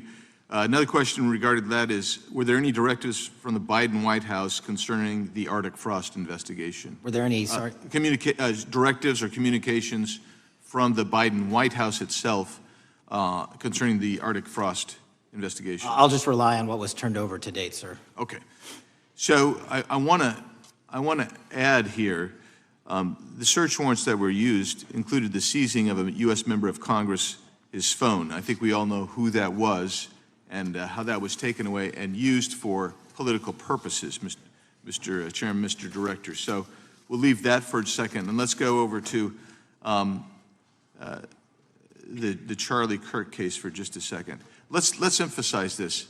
How many hours did it take from the assassination to the arrest of the assassin, Mr. Director? 33.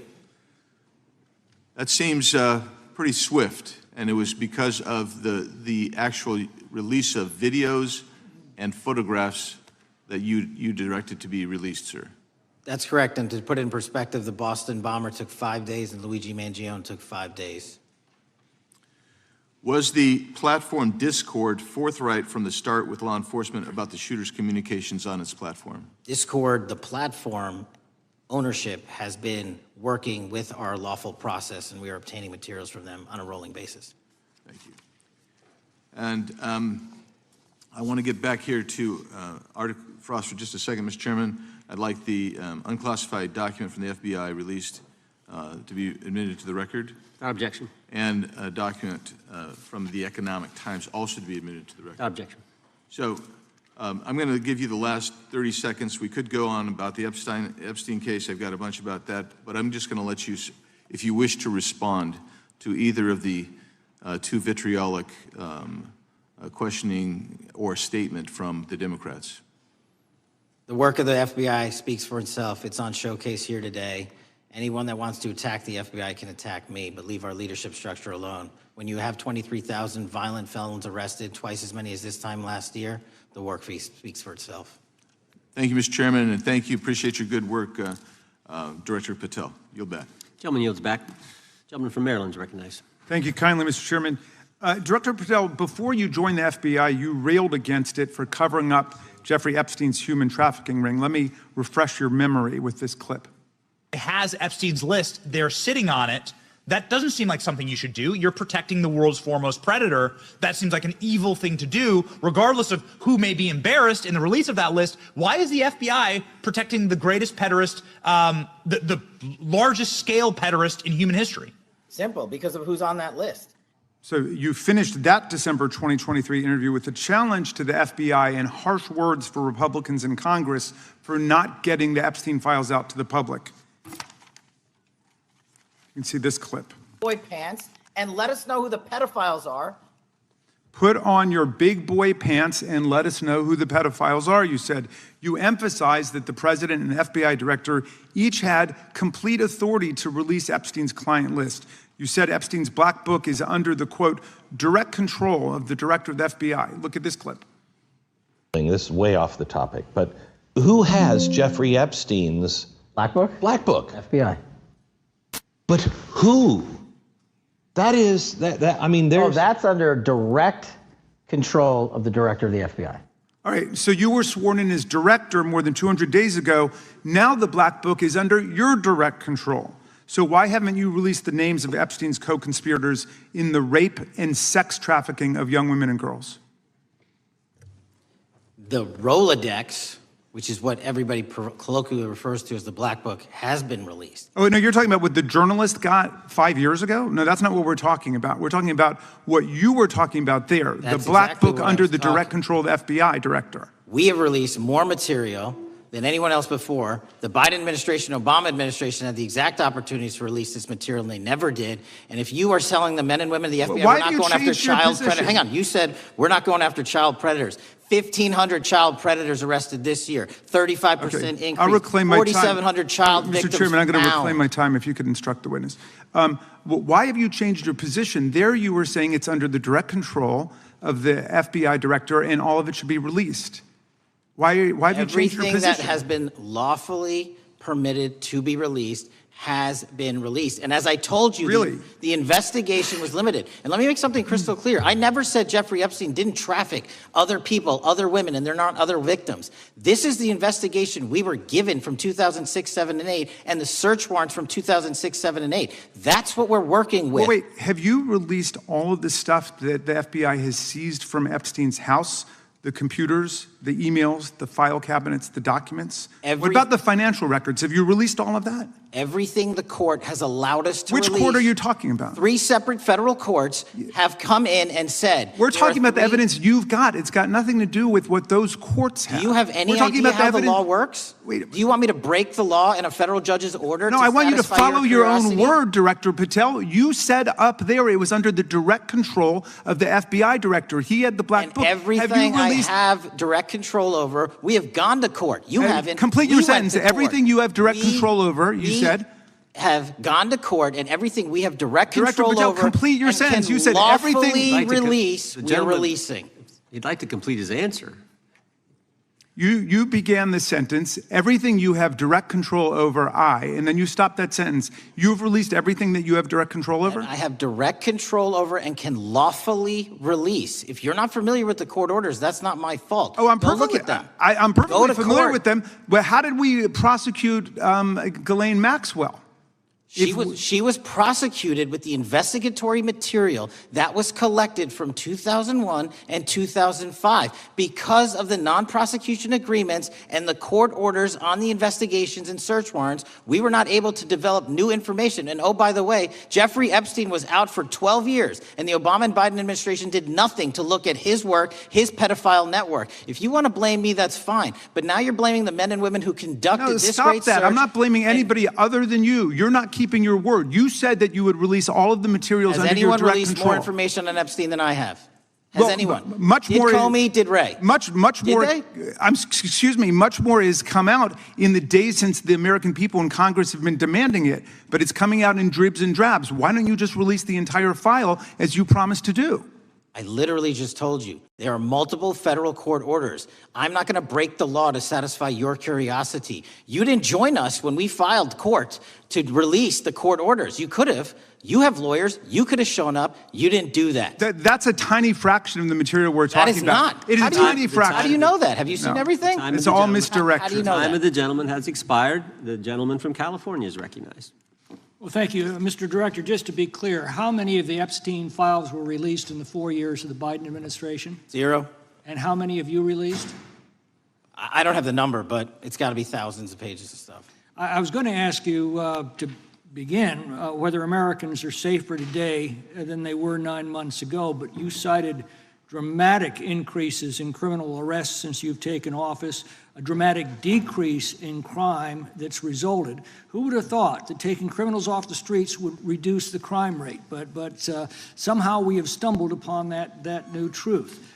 But it begs the question, what was the FBI doing during the 4 years of the Biden administration to see that dramatic an increase in work under your tenure? The simple answer is I'm letting good cops be cops. We're working with our state and local law enforcement. We're energizing our partnerships. We're bringing on more task force officers. When you have more cops in the streets, when you're using ground-based intelligence, when you're not weaponizing law enforcement and focusing on D.C. and focusing on the rest of America, this is what happens. It is not a significant mind shift in terms of how we maneuver the FBI. They've wanted to do this work since they signed up. We're just letting them. And we've seen many prominent Democrats oppose your efforts to restore law and order to the streets of our nation's capital. I mean, all of us here have seen a dramatic change for the better here in Washington, D.C. Why are so many Democrats attacking you for that? Sir, Democrats have been attacking me for a decade, as is the fake news media. They didn't like the fact that I exposed the Russiagate host and the largest weaponization of the FBI, DOJ, in U.S. history. We proved it to be true with congressional oversight. I'm wed to that congressional oversight and will continue to do that work. Christopher Wray repeatedly warned this committee that the Biden open borders policy had produced a significant increase in terrorist threats that he said kept him up at night. A particular concern, he said, was the 2 million gotaways that entered the country during the Biden administration. That's an average of 41,000 every month. What are the monthly gotaway numbers today? Sir, I'll have to get back to you on the exact gotaway numbers, but identifying that there are gotaways is step one. Going and manhunting them is step two, and that's what we're committing our resources to do. Well, that's my next question, is what progress has the administration made in apprehending and removing terrorist threats that came in during the Biden years? I think you're talking about, if you're not, let me know, known or suspected terrorists, and we've encountered almost zero at the southern border since the southern border has been sealed. But the problem that we are running into is our northern border. It's largely expansive. The enemy has adapted, and we need more focus on the northern border to stop known or suspected terrorists from coming in from places like China, Russia, the Middle East, Africa, Afghanistan. And what can you tell us about the remaining threat posed by potential terrorist cells here in the United States? The terrorist threat that continues to be posed by international terrorists here in the United States is one of my highest priorities. We are working through our intelligence community partners to identify those individuals, and we've taken down numerous individuals in numerous rings across this country to neutralize that terrorist threat, including in places like New York City, Los Angeles, and I believe Dallas, Texas most recently. How extensively did criminal cartels like Sinaloa, Jalisco, New Generation, MS-13, Trinidad, and others infiltrate our country during the Biden administration? By the tens of thousands. Well, and what progress have you been making in combating their presence? I think the DHS is best to speak to that, but I think I can't remember the numbers of tens of thousands or hundreds of thousands of individuals they found that came in illegally, and the tens of thousands that associations to criminal networks have all been deported. And that effort is being opposed every step of the way by Democratic leaders in our cities, some of our states, and right here in the Congress. Isn't that true? Well, we're just working where we can in every single city we can, and I welcome the opportunity to partner with Republicans or Democrats on fighting violent crime like we're doing. Mr. Biggs asked about Arctic frost. What else can you tell us about that and what we need to do to assure that it never happens again? Continue the congressional oversight work that you're doing on Arctic frost. Let me provide you with more documentation on Arctic frost, and also call in witnesses from the paperwork that we have given you. You have that right, and the American public deserves to hear what those people have to say. As for my ongoing investigation, there's not much I can say. What role did the FBI play in suppressing the Hunter Biden laptop story during the 2024 election? Off the top of my memory, sir, I believe the FBI was in possession of verified information from that laptop, and it was improperly publicized that they did not have information and masked it as Russian disinformation. We now know that was categorically false. I don't know why the FBI did that, when they did that, but we've released all the materials related to that. Thank you. Gentleman yields back. The gentleman from New York is recognized. Mr. Golden. Mr. Patel, does Donald Trump appear anywhere in the Epstein files? I'm sorry, could you say that again? It's not a complicated question. Does Donald Trump appear anywhere in the Epstein files? I didn't say it was a complicated question. I just didn't hear you, so my apologies. We have released where President Trump's name's in the Epstein files and everybody else, and all credible information that we are legally allowed to release has been released. All right, so let's go through that. You're referring to court orders that prohibit you from releasing grand jury testimony under Rule 6E. Is that what you're referring to when you say as the law allows? That's a piece of it. Really? What other evidence do those three court orders you cited prohibit from being released? Information that was collected pursuant to those search warrants that were limited in fashion. Wrong. That's not what the court order says, and that's not under 6E. And you're talking, and I said that's 6E, and I said there was others, and I'm answering that. There are sealed court order documents. There are protective orders. They are unsealed as part of discovery given to Ghislaine Maxwell. They are no longer sealed. That's just not true. We can argue about it all you want. Okay, well, you agree that there are, so your testimony here is that the reason why you are not releasing all of the videos that you have acknowledged, there are so many, and that the FBI spent thousands of hours of reviewing, the photographs, the photographs that you have. You're saying that you're not releasing those because there's a court order requiring them to be sealed? Is that your testimony? Never said that about the videos. On the totality of the videos, of the thousands of images that were seized pursuant to the search warrants executed at the time, the overwhelming majority of that video is pornographic material that was downloaded from the internet and child sexual abuse material. We will never release that. Well, as you should not release the victims, but if there are videos that relate to others who Epstein trafficked to, such as maybe Prince Andrew, or photographs, that you have total control to release. Yes, and if it exists... And so why haven't you released it? Why are you supposing that that is a fact when in fact it is false? Are you saying that You're saying that none of the videos relate to anything relevant to the Jeffrey Epstein trafficking ring? Every single video that we have collected pursuant to the prior search warrants has been examined for the last 10 years.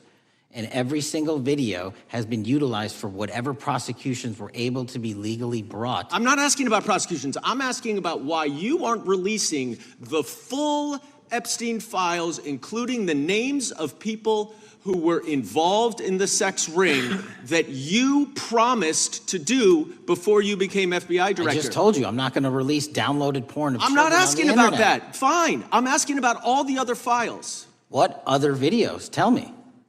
Tell me. That's what I'm asking. Tell me. You're saying there are no videos that would be relevant to anyone else involved in the Jeffrey Epstein sex ring. Pursuant to Mr. Acosta's collection of information based on the search warrants. That's all we have in our possession. And I'm asking you, that stuff. That's all we got. I'm not asking all you got. I'm asking you, in that stuff, there's nothing that's related to any other any other people engaged with Epstein in underage sex. That's correct. To my knowledge, no. Okay. Let's talk about the witness interviews. 302s of witness interviews.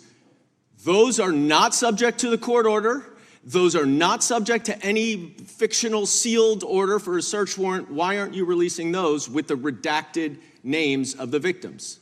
We are releasing as much as legally allowed. That's why we went back to the courts. How is that not legally allowed? Sir, do you know how court orders work? Do you know how protective orders Actually, work? Do you know how Mr. sealing Patel, orders I was work? a real prosecutor for 10 years. I know exactly how so I was a court fake orders. one? And I want to understand what the court order prevents you from releasing witness statements that the FBI took. You should know that as a real prosecutor, when the court hand downs a protective order and a motion to seal, the material is sealed unless So that your judge testimony waives here it. is that all of those witness statements are under a court order, a protective order.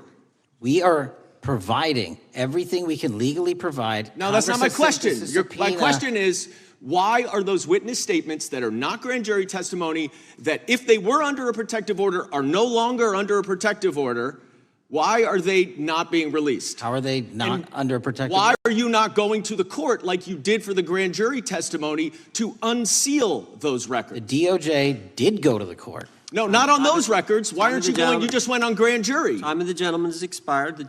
You are hiding the Epstein files, Mr. Patel. Time of the gentleman has expired. You are part of the cover-up. Can I respond? Sure can. Any allegations that I'm a part of a cover-up to protect child sexual trafficking and victims of human trafficking and sexual crimes is patently and categorically false in the work of my So I hope you will talk to them when they have requested to speak with you. Because the victims have requested and you are not responding to them. Director, yes or no, is the FBI still spying on parents at school board meetings? No, sir. Is the FBI still targeting Catholics? No, sir. Is the FBI still spying on President Trump? I don't believe so. Is the FBI still censoring Americans? No, sir. Is the FBI still targeting Americans for shopping at Cabela's or purchasing Bibles? Nobody is targeted for their faith. Is the FBI still targeting Americans who are pro-life? Nobody is targeting anyone for their beliefs. Is the FBI still cooking the books on crime data? The crime data is real. Is the FBI still purging agents for conservative viewpoints? No one at the FBI has asked their viewpoints on politics. Is the FBI still labeling the Betsy Ross flag, the flag of the American Revolution, a hate symbol? No. Well, maybe that's why you've been able to, what was the number? 23,000 bad guys you've arrested, a huge increase from the same time period in the previous administration. I think you said 1,400 predators, 4,000 children rescued. Were those the facts? 4,700, 35% increase on children rescued. Yeah. And you got the guy that, Abbey Gate? We got the Abbey Gate guy. We had a guy from the 4th District of Ohio who lost his life there serving our country. We appreciate that. Maybe when you're not focused on politics, you can actually do what the FBI is supposed to do. Go get the bad guys, right? That's what the men and women of the FBI do. Director, did John Brennan lie to Congress? Let me just read a couple things, actually, before you answer that. 2 years ago, we had Mr. Brennan in for an interview, and I asked him, how'd you learn about the dossier in December of 2016? Mr. Brennan replied, I received a copy of it from the FBI, and the CIA was very much opposed to having any reference or inclusion of the Steele dossier in the intelligence community assessment. That's what John Brennan told the United States Congress. 7 weeks ago, the Director of National Intelligence told us this: John Brennan lied and denied using the dossier in the intelligence community assessment because he knew it was discredited. CIA officer told the House Intelligence Committee Brennan refused to remove it, and when confronted with the dossier's main flaws, he responded, yes, but doesn't it ring true? John Brennan lied to us? Mr. Chairman, I won't stylize the evidence. What I will say is that the intelligence community assessment, those that created it and any individual involved with it, is an ongoing investigation. There's an investigation into what took place in December and January of December 2016, January 2017, when this whole thing started, this grand conspiracy. That is being investigated, is that right? That has been publicly announced by the department. That's been announced by the department. Did Chris Wray hide documents from this committee? You would know better than me, sir. Well, I think you told us like 700 pieces of information you've given this committee since you've been the director relative to just one incident, the Catholic memorandum from the Richmond Field office. I can give you the comparison, sir. Yeah, the Catholic memo, I believe we turned over 750 documents. In Mr. Ray's tenure, I believe they turned over 19 pages. 19 pages. You give it a 700. Why would Chris Wray hide information from this committee? You'd want to hazard a guess? I'm sorry? Hazard a guess why he would do that? I don't know, sir. I think maybe it was because FBI was spying on a priest, trying to get him to break the priest penitent confidence that exists. You think maybe that was the reason?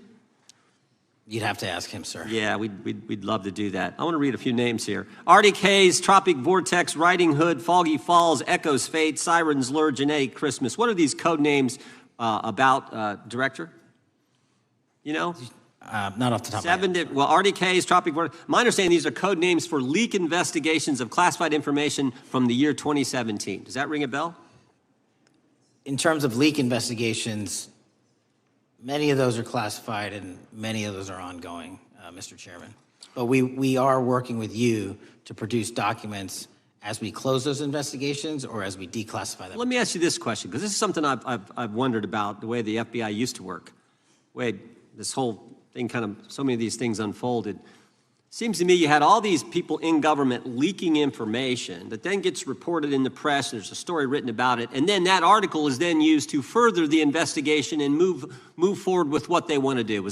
Did that take place back in 16 and 17? That's the exact scenario that took place in the FISA application for Carter Page and the rest of the Trump campaign. And that is frightening, because that's what the CIA is supposed to do in foreign countries. It's not supposed to happen to Americans, but it did, didn't it, Director?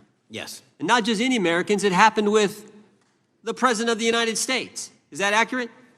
Yes, sir. Yeah, and you were the key guy in helping expose that. And I think our country will be forever grateful for what you did to let the country know that was going on involving Americans, which is not supposed to happen, and not just, again, any American, but the President of the United States. Chair now recognizes the gentlelady from California. Thank you, Mr. Chairman.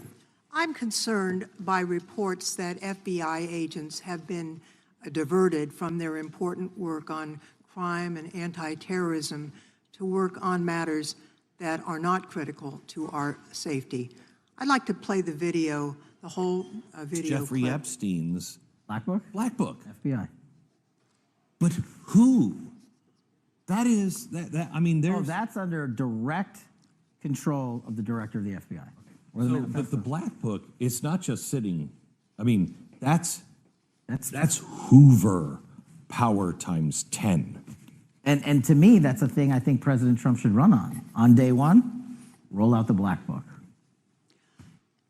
In contrast to that attitude of let it all out, we're getting reports of actions that run contrary to getting everything out and that also involve diversions of FBI resources. For example, an FBI whistleblower reported that you were pressured by the Attorney General to place 1,000 personnel on 24-hour shifts to mine roughly 100,000 Epstein-related records to redact President Trump's name from the files. Bloomberg reported this, that you directed FBI special agents from the New York and Washington field offices to join the Bureau's FOIA employees in Winchester and another building a few miles away, and that while reviewing the Epstein files, FBI personnel identified numerous references to Trump in the documents, and people familiar with the matter said that Trump's name, along with other high-profile individuals, was blacked out. Now, the New York Times reports, and this is a quote, Justice Department officials diverted hundreds of FBI employees and federal prosecutors from their regular duties to go through the documents at least 4 times, including once to flag any references to Mr. Trump and other prominent figures. Details of the review were based on accounts by 3 former FBI and Justice Department officials who spoke on condition of anonymity because of fears of retaliation, and further that the FBI finished after they finished its review of the files and materials, was sent to a team of Justice Department lawyers who double-checked the FBI's redactions and, quote, were instructed to flag any mentions of Mr. Trump and other celebrities. Now, I have 3 questions for you, Mr. Patel, about this. First, how many times did President Trump's name appear in the Epstein files? Was it more than 100, more than 1,000? Were the agents who were pulled from their duties to redact the president's name from the Epstein files working on criminal cases or national security cases or child sex trafficking cases? And are the number of agents that have been reported diverted for these purposes, is that accurate? No. No what? You asked if it was accurate. I said it wasn't. So you're saying that none of this happened? No, I'm saying it was inaccurate. Okay. How many times did President Trump appear in the Epstein files? More than 100? More than 1,000? No, and what we've been able to release is what we've been legally able to release, and that has No, that's not the question. I asked you, how many times did the president's name appear? I don't know. It's your testimony. You do not know that answer. The number of times? No. Could you tell us how many agents were diverted for this task and what they were working on? When you say diverted, you make it seem as if agents were pulled off what they do all the time.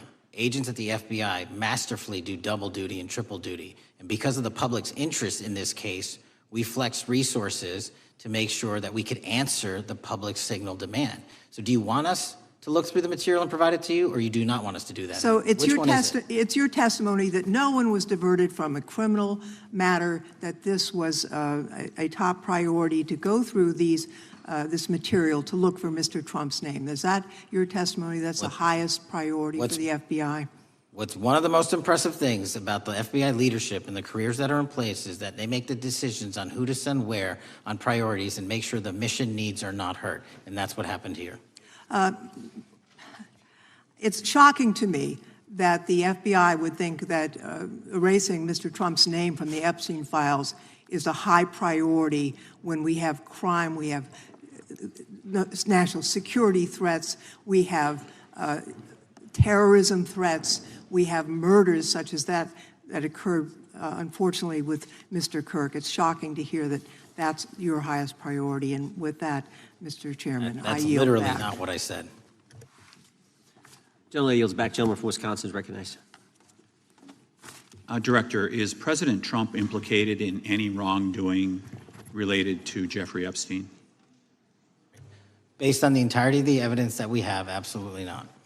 The president is not implicated? Correct. Thank you.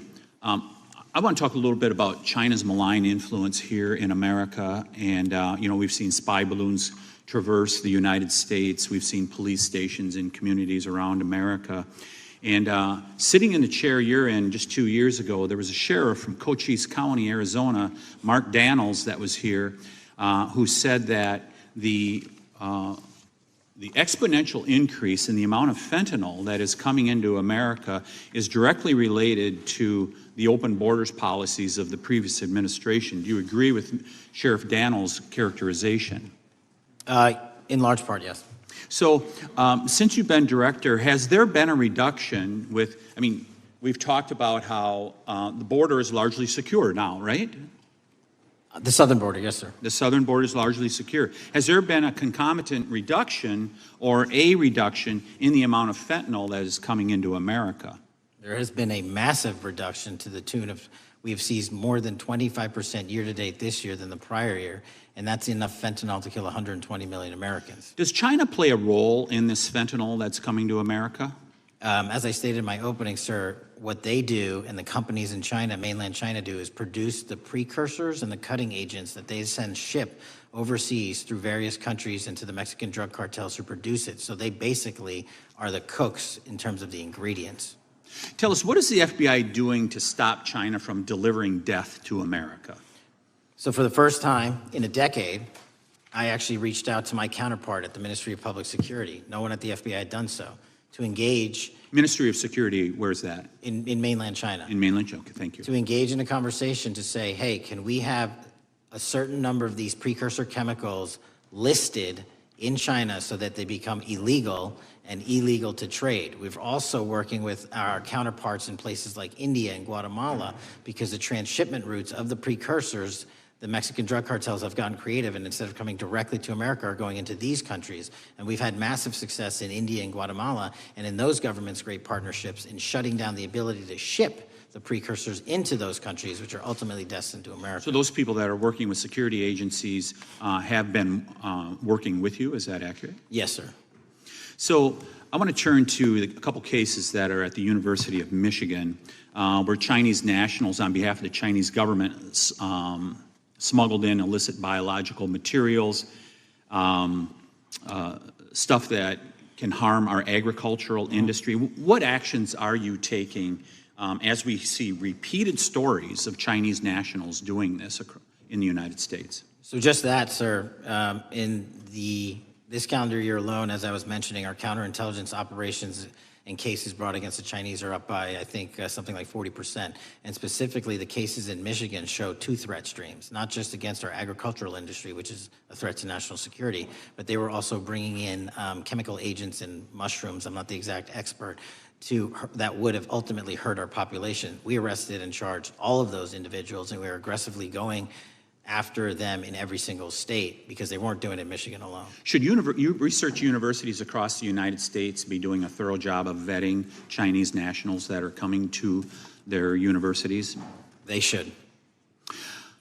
Turning to spying in America, you know, we heard the stories about Senator Dianne Feinstein's driver, who was a Chinese spy. We're familiar with Linda Sun, who worked in Governor Hochul's office, Christine Fang in California. What are you doing to find these people who are Chinese spies that are trying to burrow themselves into the politics of America? Because we know it's happening, right?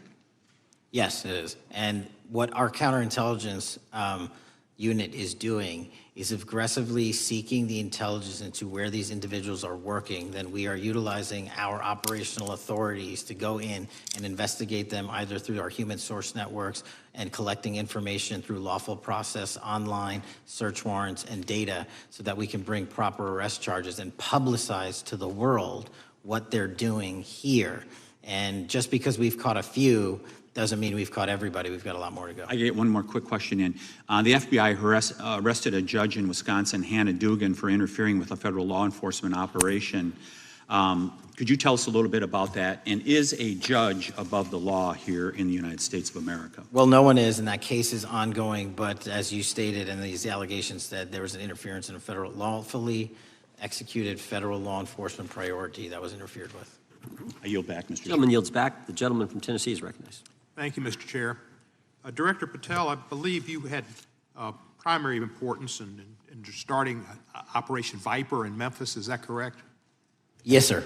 And Operation Viper brought in the FBI, the DEA, the ATF to help the Memphis police in policing the city? That'll be phase two, sir. Phase one was FBI and local law enforcement in Memphis for the last few months. Okay. You did a good job, and the police director and the mayor have told me that has been helpful. the FBI working with the police. And the FBI are trained in law enforcement. They know Miranda rights, they know how to do policing, and they do a good job working with the police.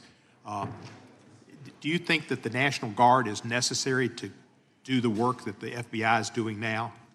Thank you. I do think it's necessary to finish it. What we've done is 500 arrests in Memphis and 110 federal indictments.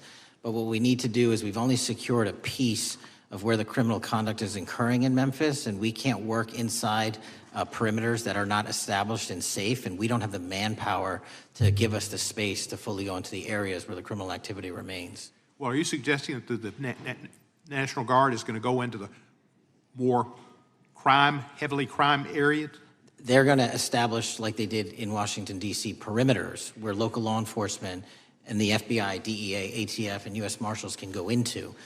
We can't be going into all these areas knowing that they're extremely volatile and jeopardizing the safety of our agents. Did the National Guard do anything in Washington to help the FBI stay safe from these dangerous elements? They established perimeters. Established perimeter, and the criminals knew about it, so they... It was a visible force, sir, so they kind of saw it. Well, what you did, I commend you for what you did, and I think the FBI coming in, we have a crime problem in Memphis. The FBI has helped, DEA will help, and the ATF will help. I don't think the National Guard is going to help, and what I've seen, they're not trained in law enforcement, are they? No, sir. And so that could be a problem. Who will direct the National Guard in Memphis? Will it be, will they have control over your agents? No, sir, they won't. Who will have control over your agents? You? Well, the SAC and then ultimately the chain of command up to Washington, D.C. will control the FBI, but there's a task force that was put together that is going to be led by an interagency. The heads of U.S. Marshals, DEA, and FBI will be working together with DHS collectively on this. Have you visited Memphis before? Yes, sir, I have. So you know how good a city it is. I love Memphis. A lot of us do. And Memphis is a great city, great history, civil rights museum. Might say something about slavery, but that was the history. Needs to be taught. Blues, Elvis. Beale Street. Beale Street, right. Barbecue. And people should come. It's not a troubled city. We've got some crime, but it's not a troubled city. We're not troubled, and we love our city, and we hope that the National Guard doesn't come in and cause people to have questions about Memphis because it's a city they should visit. Let me ask you this about, you said that the homicide rates are coming down to an all-time low? In modern recorded U.S. history, yes, When sir. does modern recorded history start? I think the FBI, and I'll get back to you on this, has stats on that going back about 30 years, sir. Okay, I was thinking back to Ozzie and Harriet, and I didn't think you could beat Ozzie and Harriet's time. Secondly, you mentioned the Epstein case. Did any of the women that were victims, and they came up here and had a press conference and all, did any of them contact your office and ask to give information? To my knowledge, no, sir. If they did, let me ask you first, is there a statute of limitations on sex crimes like that, with sex with a minor, rape? The DOJ is the expert, but I do not believe there's a statute on that, limitations on that. So if there's not a statute of limitations, should you not be interviewing those people who know who raped them and the names and the places and give you that information? That seems like that's a treasure trove of information, and it's a serious, serious, serious number of crimes. Sir, I couldn't agree with you more. We've been very public about asking individuals to come forward with new information, and we would run out every single lead on that. Well, I'm sure the women will come forward, especially today, to be sure that they will get an opportunity, because that seems like something we ought to do.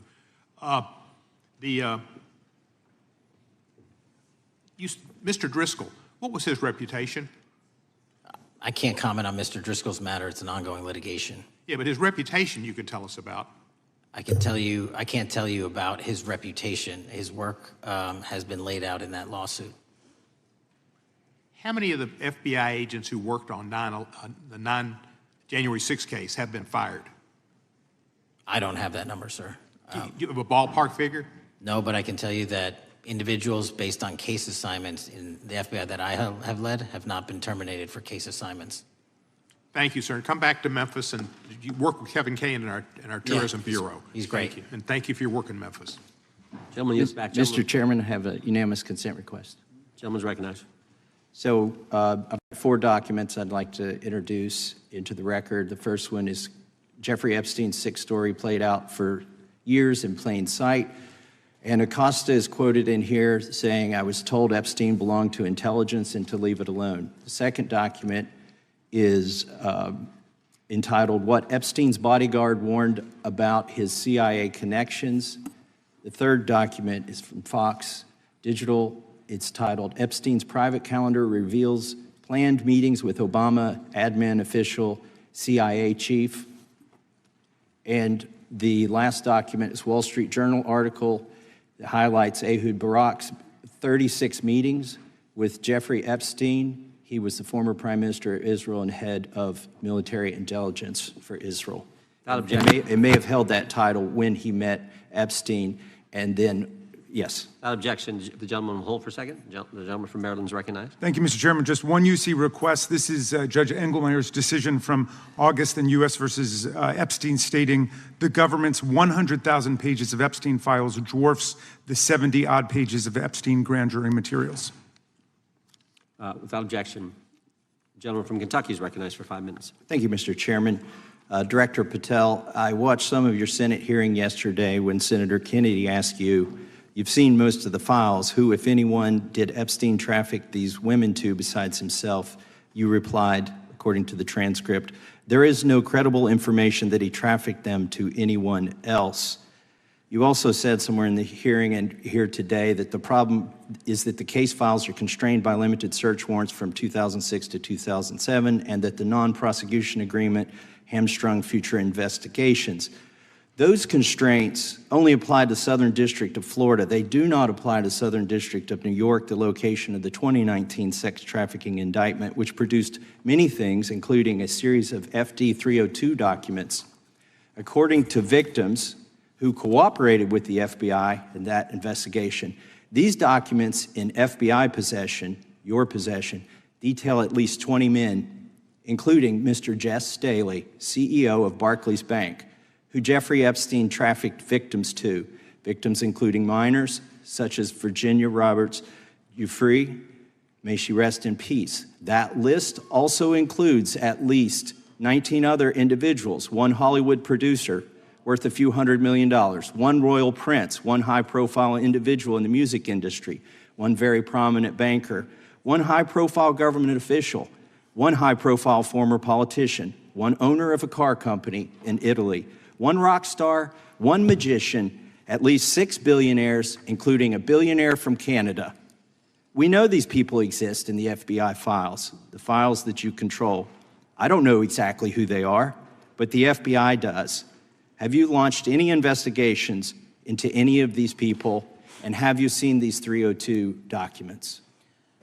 Sir, I have asked my FBI agents to review the entirety of the Epstein files and bring forth any credible information, and we're working with Congress not only to divulge that information and produce it to you, but any investigations that arise from any credible investigation will be brought. There have been no new materials brought to me launching a new indictment. So is the loophole here, or is it your assertion that these victims aren't credible, that the 302s maybe didn't produce credible statements that rise to a probable cause? It's not my assertion, sir. It's the assertion of 2 different United States attorneys' offices from 3 separate administrations who investigated those same materials in lifetime. Are the 302 documents in the FBI's possession? They reviewed all that, yes, sir. And so have you reviewed those 302 documents where the victims name the people who victimized them? If I personally know, but the FBI has. So how can you sit here and in front of the Senate and say there are no names? I said I named one today. I said we are not in the practice at the Department of Justice FBI of releasing victims' names. That is not what we do. We are also not in the habit of releasing incredible information. That's not what we do. But multiple authorities have looked at the entirety of what we have. Okay, I got to move on here. Were you present when the AG had the White House event when she released the binders to the social media influencers? I was, yes. So if you're willing to meet with social media influencers who stood to benefit from the sensational and sad stories of these victims, will you meet with the victims as well? The FBI will meet with anyone who has new information. Will you personally meet with them? The FBI and the professionals who are handling the cases will. Were you instructed that it was important to release the documents to the Oversight Committee on the day of my introduction of the discharge petition to release these files? I don't know what day that was, so no. Well, they were released that day, and there were victims' names who weren't redacted because they were in such a rush, and the victims are not happy about that. Have you investigated any of the CIA connections? Have you seen the CIA file on Jeffrey Epstein? And if you wanted to see it, would they show it to you? Well, I can speak for the FBI, and that's presuming there's a CIA case file, and I've reviewed everything that the interagency, not I, the FBI, that was provided to us. Would you be willing to look at the CIA file on Jeffrey Epstein? If there is such a file, and if it has not already been turned over to the FBI will look at any new investigative leads. Have you made any progress on the pipe bomb investigation January 6th? And have you made any progress on the motive of the Las Vegas shooter? As to the first, it's an ongoing investigation, and we have made progress. As to the second, sir, I'll have to get back to you. All right, thank you. I yield back. Mr. Chairman, I have a unanimous Gentleman consent yields back. request. Unanimous consent request from the gentleman from New York. I ask unanimous consent to introduce an unsigned memorandum from July 7th, 2025 that says we did not uncover evidence that could predicate an investigation against uncharged third parties with the insignia of the Department of Justice and the FBI. Without objection. Mr. Chairman, I have a unanimous Georgia. consent request. It's a article entitled DOJ Deletes Study Showing Domestic Terrorists Are Most Often Right-Wing. Without objection. Thank you. The gentleman from Georgia is recognized for 5 minutes. Thank you, Mr. Chairman. Director Patel, thank you for being here today. I want to first talk about the significant role that the FBI plays in combating the national security threats posed by our nation's greatest threat, our nation's greatest security threat, China and the Chinese Communist Party. It's a fact that China is America's most significant national security threat, isn't that correct? I would say so, sir. And you would agree with me that China wants to dominate the United States of America? I think that's largely their plan. And they want to dominate the world, both militarily and economically, isn't that correct? I think so. And sir, you've been FBI director for the last, 8 months? 7 months, yes. 7 months, and during that time, have you held any stock in any companies founded in China? I don't believe so. Well, you do own stock in a company known as Elite Depot, don't you? Which one, sorry? Elite Depot. You own stock. I think that's, I'll have to get back to you. I think it's a law firm and it's a company out of Singapore. Okay, well, no, the company out of Singapore, which is owned by Elite Depot, is the Shein Company, which was founded in China, correct? That company operates out of Taiwan. Well, they changed their headquarters from China